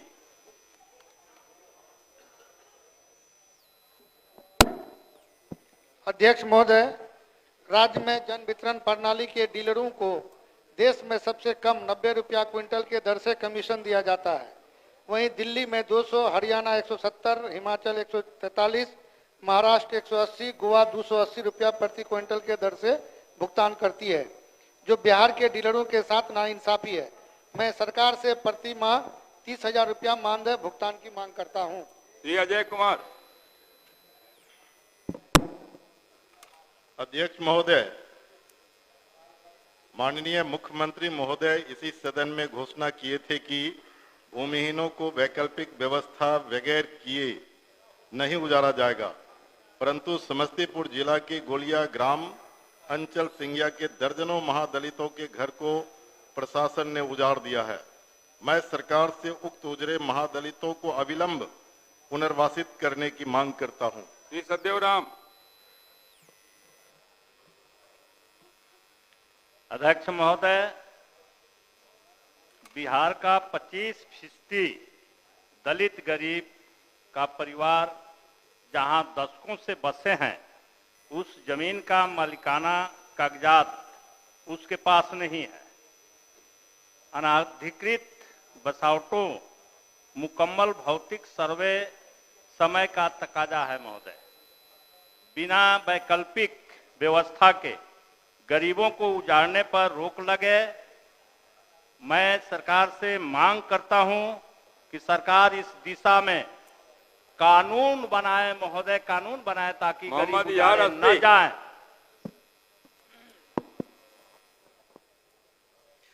अध्यक्ष महोदय, बिहार के पंचायत प्रतिनिधि जैसे मुखिया, समिति, सरपंच, वार्ड सदस्य की मासिक मानदेय बहुत ही कम है, जिससे पंचायत प्रतिनिधियों को जीवन यापन करने में काफी दुश्वारियों का सामना करना पड़ता है। अतः मैं सरकार से पंचायत प्रतिनिधियों का मासिक मानदेय में वृद्धि का मांग करता हूं। श्री ललन कुमार। माननीय अध्यक्ष महोदय, बिहार राज्य में कार्यरत पंचायत सुरक्षा कर्मी, रसोईया, सेविका, सहायिका, आशा, जीविका एवं स्कूलों के रात्रि प्रहरी आदि निष्ठापूर्वक राज्य की विकास में अपनी सेवा प्रदान कर रहे हैं। मैं सरकार से उक्त सभी कर्मियों को न्यूनतम मजदूरी की दर से मासिक वेतन भुगतान करने की मांग करता हूं। श्री पवन कुमार जायसवाल। माननीय अध्यक्ष महोदय, राज्य सरकार बापू के ग्राम स्वराज और स्वच्छता के सपना को साकार करने में लगे प्रदेश के 1,15,000 स्वच्छता कर्मी एवं 8,000 पर्यवेक्षकों को संविदा कर्मी की घोषणा करे एवं मानदेय में वृद्धि कर स्वच्छता कर्मी को 5,000 तथा पर्यवेक्षक को 15,000 करे तथा इनका भुगतान मुख्यालय स्तर से करावे। श्री मुकेश कुमार यादव। अध्यक्ष महोदय, राज्य में सामाजिक सुरक्षा पेंशन, वृद्धजन पेंशन, विधवा पेंशन, दिव्यांग पेंशन धारियों को 400 रुपये दिया जा रहा है, जो इस महंगी व्यवस्था में बहुत कम है। उक्त पेंशन धारियों के लिए कम से कम 1,500 रुपये महामारी ससमय पेंशन देने की मांग सरकार से करता हूं। मुरारी मोहन झा। अध्यक्ष महोदय, दरभंगा जिला अंतर्गत प्रखंड सिंहवाड़ा में किसानों की फसल की सिंचाई हेतु कुसुम पट्टी, सिरहुली एवं टेक्टाइड उद्वय योजना, जिनका कई वर्षों से मरम्मती नहीं होने के कारण बंद है, जिससे किसानों के सिंचाई हेतु काफी कठिनाइयां होती है। सदन के माध्यम से सरकार से मरम्मती कराने की मांग करता हूं। श्री पवन कुमार यादव। माननीय अध्यक्ष महोदय, भागलपुर जिला के कहलगांव विधानसभा अंतर्गत अतिरिक्त प्राथमिक स्वास्थ्य केंद्र सनोखर, अतिरिक्त प्राथमिक स्वास्थ्य केंद्र मुरहन एवं अतिरिक्त प्राथमिक स्वास्थ्य केंद्र जानीडी का अपना भवन निर्माण कराए जाने की सरकार से मांग करता हूं। श्री शिव प्रकाश रंजन। माननीय अध्यक्ष महोदय, सरकारी विद्यालयों में आईटीसी लैब इंस्ट्रक्टर को 3 वर्षों के लिए रखा गया था। 1 वर्ष कार्य करने के बाद निकाल दिया गया है। उनको पुनः काम पर लौटाया जाए और 1 साल का वेतन बकाया जिनको भुगतान करने का मांग करता हूं। श्री संदीप सौरभ। आ गए ससुराल से, आप ससुराल से आ गए। अभी इनकी शादी हुई, एक बार पहले भी जाके इनका अभिनंदन कर दीजिए। बोलिए संदीप जी। माननीय अध्यक्ष महोदय, पटना जिला अंतर्गत रनिया तालाब और आरा जिला अंतर्गत संदेश के बीच पूरे सदन की तरफ से आपको बधाई देते हैं और माननीय मंत्री जी भी आपको बधाई देने वाले हैं। की शादी हुई है, इस सदन के आप सदस्य हैं, इसलिए हम लोग तो आसन से आग्रह करते हैं कि पूरे सदन के तरफ से इनको अपनी शादी की बधाई दे दी जाए। अभी कार्यक्रम के बाद ये सत्र समाप्ति के बाद आप मेरे कक्ष में आइएगा, वहां आपका अभिनंदन करेंगे, बधाई भी देंगे। श्री अजीत कुमार सिंह। पढ़े नहीं? हाँ पढ़े। माननीय अध्यक्ष महोदय, पटना जिला अंतर्गत रनिया तालाब और आरा जिला अंतर्गत संदेश के बीच सोन नदी पर पुल नहीं होने की वजह से आवागमन में कठिनाई होती है। कोइलवर और अरवल पुल के बीच 50.7 किलोमीटर तक कोई और पुल नहीं है। अतः रनिया तालाब और संदेश के बीच सोन नदी पर पुल निर्माण कराने की मांग करता हूं। श्री अजीत कुमार सिंह। माननीय अध्यक्ष महोदय, वीर कुंवर सिंह विश्वविद्यालय आरा के शिक्षक शिक्षिकाओं का वेतन पिछले नवंबर 2024 से ही नहीं मिला है, जिसके चलते शिक्षक और उनका परिवार बेहद आर्थिक संकट से जूझ रहा है। अपनी मांगों को लेकर शिक्षक शिक्षिकाएं लगातार धरना भी दे रहे हैं। अतः मैं सरकार से आग्रह करूंगा कि जितना जल्द हो उन शिक्षक शिक्षिकाओं का वेतन भुगतान करें। महोदय, बहुत जरूरी सवाल है, कृपया सरकार। माननीय अध्यक्ष महोदय, सीतामढ़ी जिला के बथनाहा विधानसभा अंतर्गत मेजरगंज प्रखंड के हरशखरी खैरवा विश्वनाथपुर के समीप नदी में स्लुइस गेट के निर्माण होने से लाखों किसानों के हित में सिंचाई सुविधा उपलब्ध होगा। मैं सरकार से उक्त स्थान पर अविलंब स्लुइस गेट निर्माण की मांग करता हूं। श्री महानंद सिंह। अध्यक्ष महोदय, अरवल के शहर तेलपा एवं कुबड़ी में पशु चिकित्सालय के लिए भवन निर्माण हेतु जमीन का अनापत्ति प्रमाण पत्र मिलने के बावजूद भवन नहीं बना है। ग्रामीणों को काफी संकट होता है। सरकार से शहर तेलपा एवं कुबड़ी में पशु चिकित्सालय भवन निर्माण कराने की मांग करता हूं। श्री रामबली सिंह यादव। माननीय अध्यक्ष महोदय, घोसी विधानसभा अंतर्गत एकमात्र प्रखंड कांको में बड़ी मुस्लिम आबादी है। सामाजिक एवं सांप्रदायिक सौहार्द तथा छात्रों की सुविधा को ध्यान में रखते हुए कांको प्रखंड मुख्यालय में अल्पसंख्यक छात्रावास का निर्माण कराने की मांग करता हूं। मोहम्मद रिजाइल मंसूरी। अध्यक्ष महोदय, राज्य के गृह रक्षा वाहिनी की सदस्यगण बिहार पुलिस के समतुल्य ही विधि व्यवस्था का संधारण करते, परंतु उन्हें प्रतिदिन के हिसाब से मानदेय प्राप्त नहीं होता है, मासिक वेतन से वंचित रह जाते हैं। अभी वह अनशन पर भी है। अतः शून्यकाल के माध्यम से उन्हें बिहार पुलिस की भांति मासिक वेतन एवं भत्ता दिलाने की मांग करता हूं। श्री वीरेंद्र कुमार। अध्यक्ष महोदय, रोसड़ा नगर परिषद क्षेत्र अंतर्गत प्रखंड मुख्यालय रोड पूर्णतः क्षतिग्रस्त एवं जर्जर है। इसे अविलंब बनवाने की मांग सरकार से करता हूं। श्री सूर्यकांत पासवान। अध्यक्ष महोदय, बेगूसराय जिला अंतर्गत नावकुठी प्रखंड के पीर नगर चौक से राजपुर जाने वाली सड़क जर्जर है, जिससे आवागमन में काफी कठिनाइयों का सामना करना पड़ता है। अतः जनहित में अतिशीघ्र उक्त पथ का निर्माण पुल सहित करवाने की मांग सरकार से करता हूं। श्री ललित नारायण मंडल।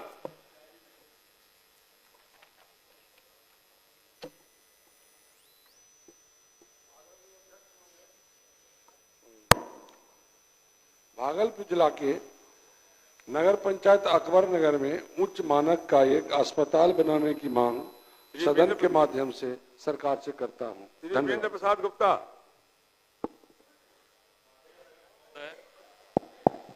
माननीय अध्यक्ष महोदय, बिहार के 4.5 लाख बंगाली शरणार्थी परिवारों में 90% से अधिक नमोशूद्र अनुसूचित जाति श्रेणी के हैं। पश्चिम बंगाल, उड़ीसा, उत्तराखंड में उन्हें अनुसूचित जाति श्रेणी का दर्जा मिल चुका है। बिहार में भी मूल जाति श्रेणी के अनुसार अनुसूचित जाति का दर्जा देने की मांग करता हूं। श्री प्रणव कुमार। माननीय अध्यक्ष महोदय, मुंगेर जिला के सदर प्रखंड अंतर्गत जाफर नगर पंचायत के सीताचरण दियारा क्षेत्र में किसानों द्वारा बोए गए फसल को अपराधियों द्वारा हथियार के बल पर काट लिया जाता है। अतः सदन के माध्यम से सरकार से अपराधियों पर कार्रवाई करने की मांग करता हूं। भूदेव चौधरी। माननीय अध्यक्ष महोदय, बांका जिला अंतर्गत धुरैया प्रखंड के चंदाडी पंचायत के भगोंदा गांव के पास गहिरा नदी में पुल क्षतिग्रस्त होने से काफी परेशानी होती है एवं दुर्घटना प्रत्येक दिन होती रहती है।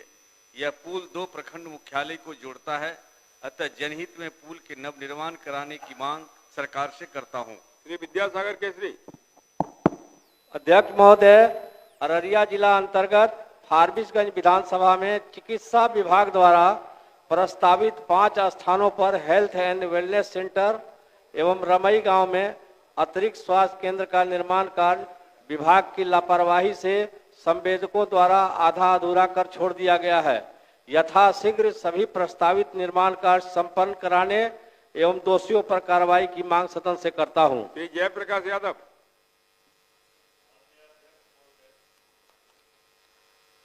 अररिया जिला अंतर्गत नरपतगंज प्रखंड के खाबदा पंचायत वार्ड संख्या 7 शाहटोला से घिबहा परवाहा मार्ग तक पक्की सड़क के निर्माण की मांग सदन के माध्यम से करता हूं। श्री अमरजीत कुशवाहा।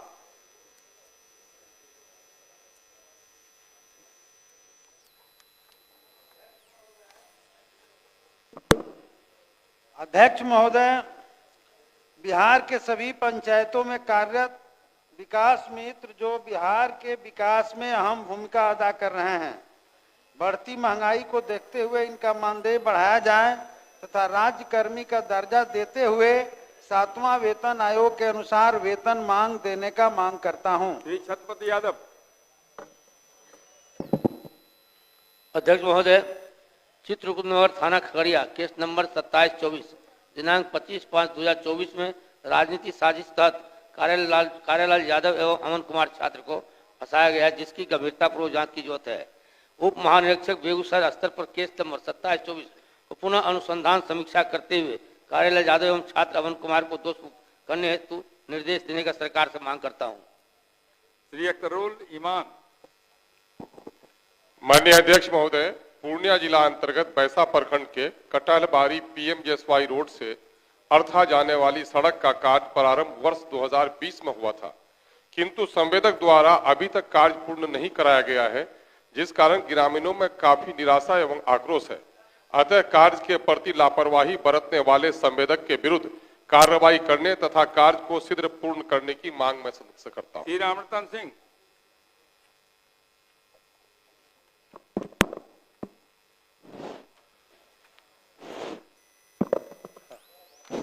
हो गया। अध्यक्ष महोदय, बेगूसराय जिला के तेघड़ा विधानसभा अंतर्गत तेघड़ा प्रखंड में गौड़ा चौड़ से कौवा कोल तक 8 पंचायतों में करीब 5000 एकड़ उपजाऊ जमीन बरसात के दिनों में जल जमाव से फसल बर्बाद हो जाता है। अतः जल निकासी का अस्थायी निदान करने की मांग सरकार से करता हूं। अब ध्यानाकर्षण सूचनाएं लिए जाएंगे। जो शेष शून्यकाल है ध्यानाकर्षण के बाद समय बचेगा तो उसको लिए जाएंगे।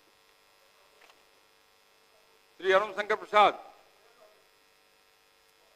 सूचना पढ़ा हुआ है माननीय मंत्री स्वास्थ्य विभाग।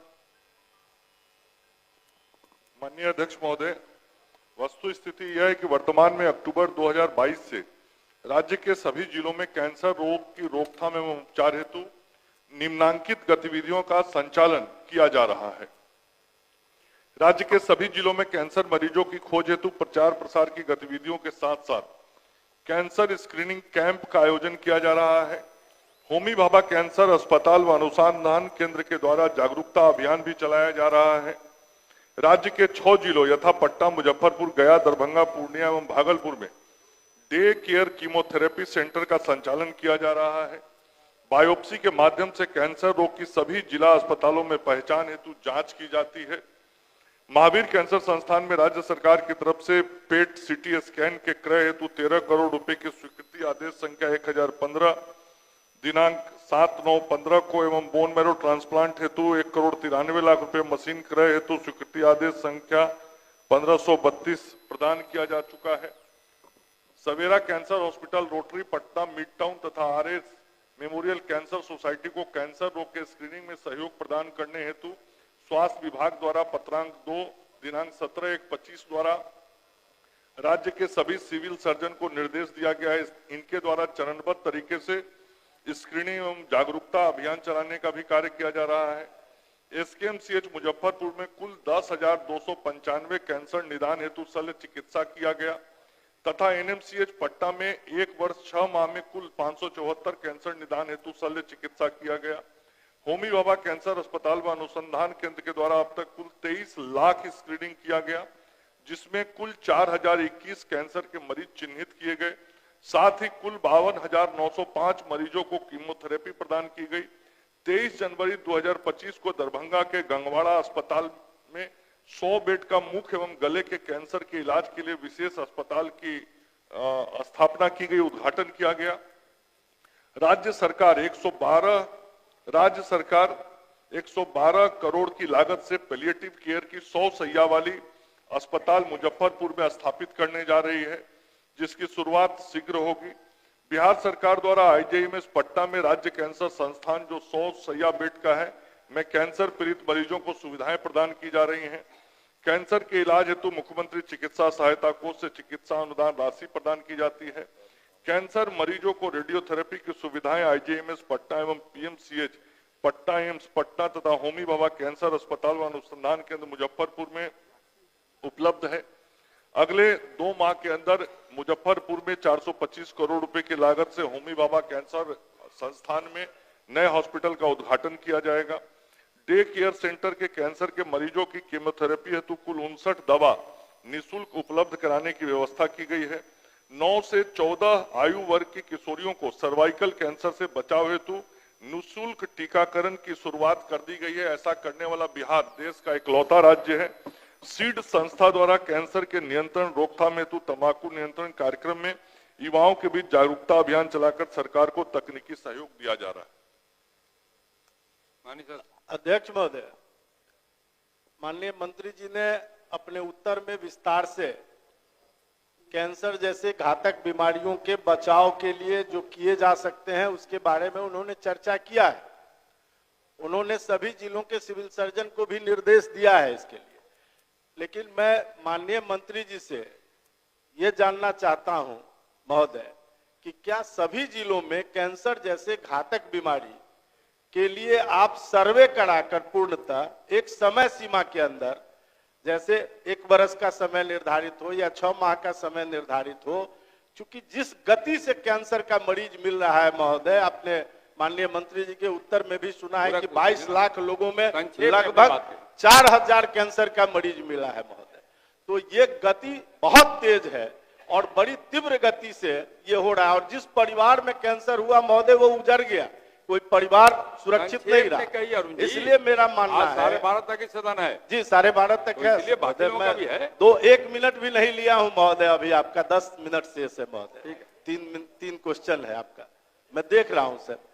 तो मेरा सिर्फ इतना कहना है, मेरा सिर्फ इतना कहना है कि सभी जिलों में एक निश्चित अवधि में सर्वे कराकर कि क्या किस जिले का क्या रेशियो है कैंसर, दोहरा क्यों रहे भैया, उसको मंगाकर और उस हिसाब से उसका ट्रीटमेंट की व्यवस्था। अध्यक्ष महोदय, मैंने पॉइंट 2 में स्पष्ट रूप से लिखा है कि बायोप्सी के माध्यम से कैंसर रोग की सभी जिला अस्पतालों में पहचान हेतु जांच ऑलरेडी की जाती है।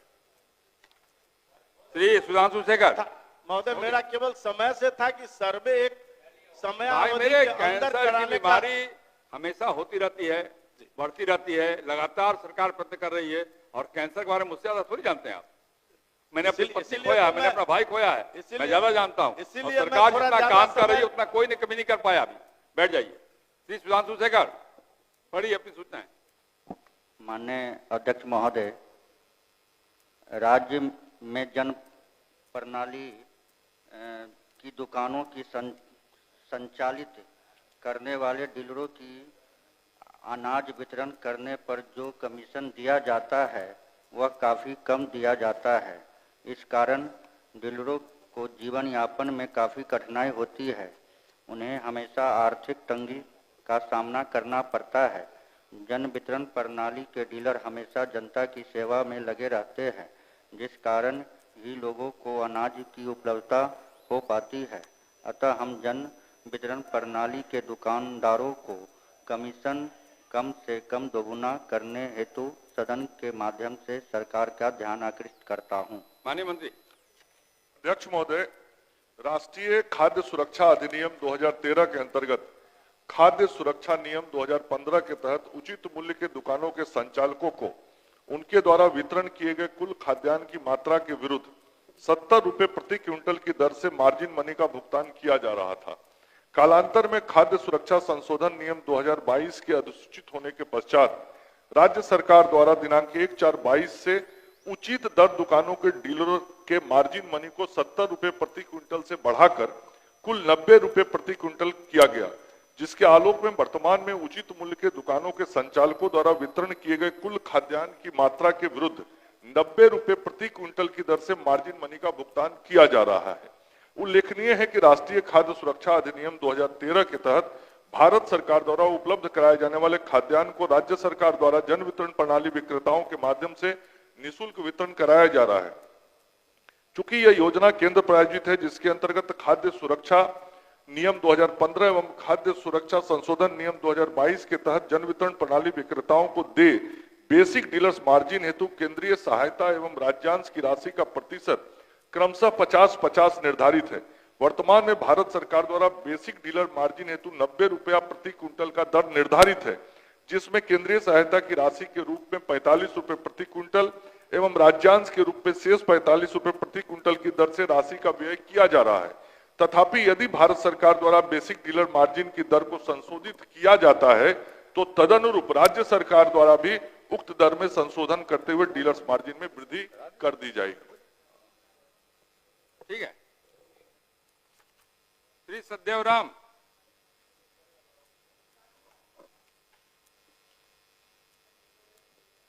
अध्यक्ष महोदय, सुप्रीम कोर्ट द्वारा सभी वर्गों के प्रोन्नति पर स्टेटस रोक लगी है। सामान्य प्रशासन विभाग की अधिसूचना संख्या 12300 मान लिया। चलिए नहीं महोदय, पढ़ देते हैं, हम पढ़ देते हैं ना, सब लोग सुन लेगा। दिनांक 13/10/23 द्वारा SC/ST के 17% पदों को फ्रीज कर अन्य वर्गों को उच्चतम न्यायालय द्वारा पारित अंतिम आदेश के फलाफल से प्रभावित होने की शर्त पर उच्चतर पद का कार्यकारी प्रभाव दिया जा रहा है। उच्चतर प्रभार में प्रोन्नति की सारी सुविधाएं दी जा रही है, यथा वेतनमान, वरीयता, कला अवधि की परिगणना, सेवांत लाभ सहित रिक्त पदों के विरुद्ध नियुक्ति की जा रही है। इस व्यवस्था से हजारों SC, SC, ST कर्मी उच्चतर पदों के प्रभार से वंचित हो गए हैं, जिससे संवैधानिक समानता के अधिकार का हनन हुआ है। और दूसरी ओर SC, ST के लिए नई नियुक्तियों में रिक्तियां भी प्रभावित हो रही है। इससे SC, ST को दोहरा मार पड़ रहा है। अतः उत्पन्न बेरोजगारी की समस्या के मद्देनजर SC, ST को भी अन्य वर्गों के तरह फ्रीज पदों पर उच्चतर पद का कार्यकारी प्रभार देने हेतु सदन के माध्यम से सरकार का ध्यान आकृष्ट कराता हूं। माननीय मंत्री महोदय, बैठ जाइए। सत्य बाबू, वैसे तो जवाब कुछ लंबा है, लेकिन वस्तु स्थिति यह है कि जो माननीय सदस्य इस ध्यानाकर्षण सूचना में कह रहे हैं कि ये जो तात्कालिक प्रोन्नति दी जा रही है, इसमें SC, ST वंचित हो रहे हैं। सही स्थिति यही है कि इसमें वंचित नहीं हो रहे हैं, क्योंकि ये जो सुप्रीम कोर्ट का कहना है या सरकार ने जो नियम बनाया था कि जो इनको जो परिणामी वरीयता के साथ प्रोन्नति दी जाए, ये हम लोगों के सरकार का ही निर्णय है, जिसके खिलाफ मतलब न्यायालयों में उच्च न्यायालय से उच्चतम न्यायालय तक मामला गया और अंत में वहां से स्थगन आदेश के आलोक में अभी स्थगित है। लेकिन फिर भी चूंकि जो सब एकदम पूरा एक तरह से जाम की स्थिति हो गई थी, किसी की प्रोन्नति नहीं हो पा रही थी, इसलिए हुआ कि प्रभार कार्यकारी प्रभार देके ही बाकी अन्य सुविधाएं दी जाएं। और उसमें जो माननीय सदस्य ने कहा है कि उससे वो वंचित हो रहे हैं, स्थिति ऐसी नहीं है। जो कार्यकारी प्रभार दिया जा रहा है उसमें भी जो उस लिस्ट में उस श्रेणी तक आते हैं SC ST के भी, जो जिनका मामला कर्मी या पदाधिकारी, उनको ये कार्यकारी प्रभार भी दिया जाता है। इसलिए मूल रूप से ऐसी बात नहीं है कि कार्यकारी प्रभार देने में कोई उनको छोड़ दिया जाता है। और उनके लिए तो जो 17% अलग सीट आरक्षित करके छोड़ दी जाती है। जब पदों की गणना होती है तो अगर 100 सीट है वैकेंसी का, तो उसमें 83 पर ही कार्यकारी प्रभार भी दिया जाता है, 17 उनके लिए आरक्षित उसको छोड़ दिया जाता है। और इस 83 पर भी जो प्रोन्नति दी जाती है, कार्यकारी प्रोन्नति कहिए, उसमें SC ST वर्ग के लोग भी शामिल होते हैं।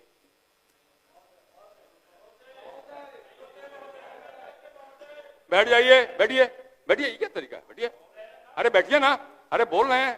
माननीय मंत्री जी ने जो जवाब दिया वो जवाब असत्य है और मेरे पास सारे एविडेंस है। और इनके जो अधिसूचना जारी हुई है, ये अधिसूचना जारी हुई है, उसमें जो नियमावली दी गई है उसके विरोध भी माननीय मंत्री जी बोल रहे हैं। विरोध बोल रहे हैं, कैसे बोल सकते हैं? क्योंकि वो असत्य बोलना है।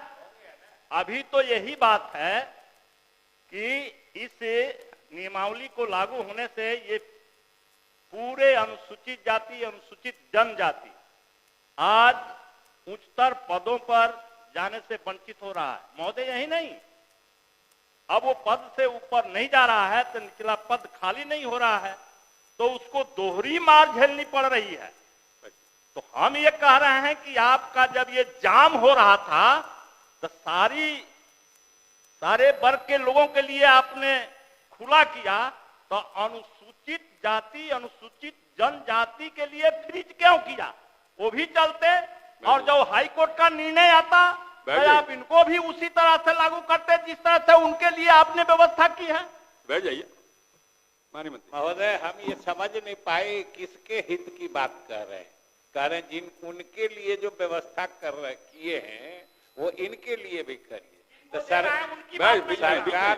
सरकार ने तो सिर्फ SC ST वर्गों के लिए ही व्यवस्था की है, किसी दूसरे वर्ग के लिए कहाँ कोई विशेष व्यवस्था है। और जिस नियमावली की बात करते हैं, आप जरा ध्यान से सुन लीजिए महोदय। जिस नियमावली की बात कर रहे हैं उसके नियम 6 में स्पष्ट लिखा है कि अनुसूचित जाति एवं अनुसूचित जनजाति के लिए विहित पदों को सुरक्षित रखने के बावजूद मूल कोटि की वरीयता के आधार पर गैर आरक्षित वर्ग सहित अनुसूचित जाति एवं अनुसूचित जनजाति के कर्मियों को भी समान रूप से उच्चतर पद के प्रभार का लाभ प्राप्त हो सकेगा।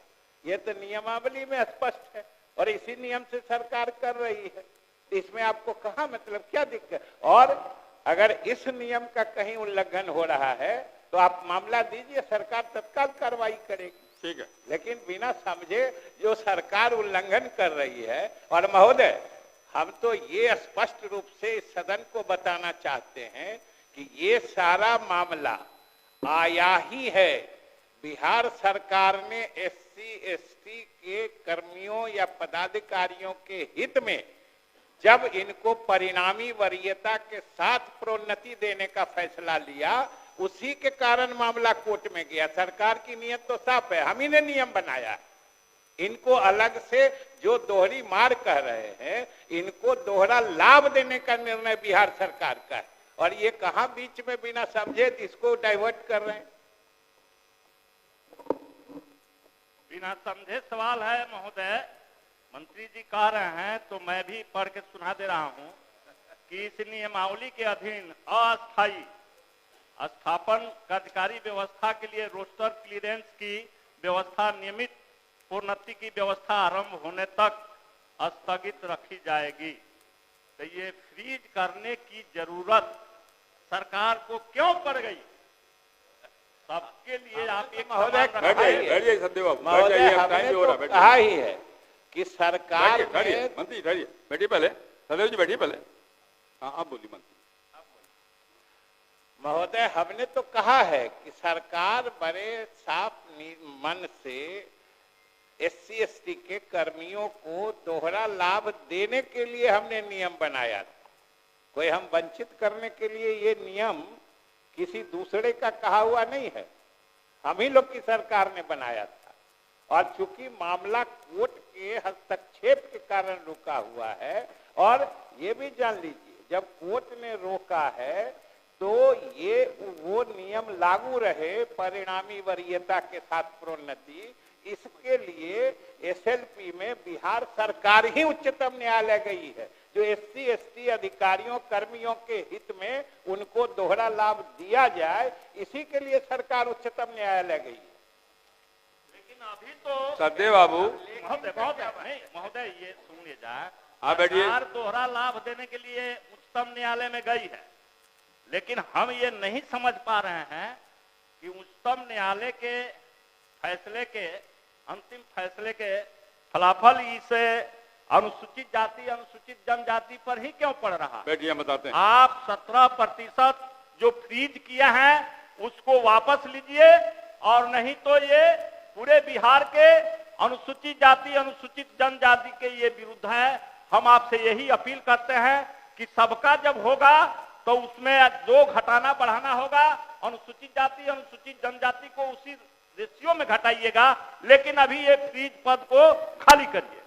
आप तो नुकसान पहुंचाने वाली बात कर महोदय, सरकार ने तो फ्रीज किया नहीं है, सरकार ने तो और कर्मियों की जो बाधित सुविधा SC ST के साथ अन्य कर्मियों को भी प्रोन्नति की सुविधा बिल्कुल बाधित नहीं रहे। जो हमने कहा कि स्टेलमेट जो कहते हैं कि अनिर्णय की स्थिति में कोर्ट भी निर्णय नहीं दे रहा है, और हम लोग कोर्ट से कह रहे हैं जो आपके SC ST कर्मियों के अधिकतम हित में है, बिहार सरकार उसके लिए कोर्ट गई है।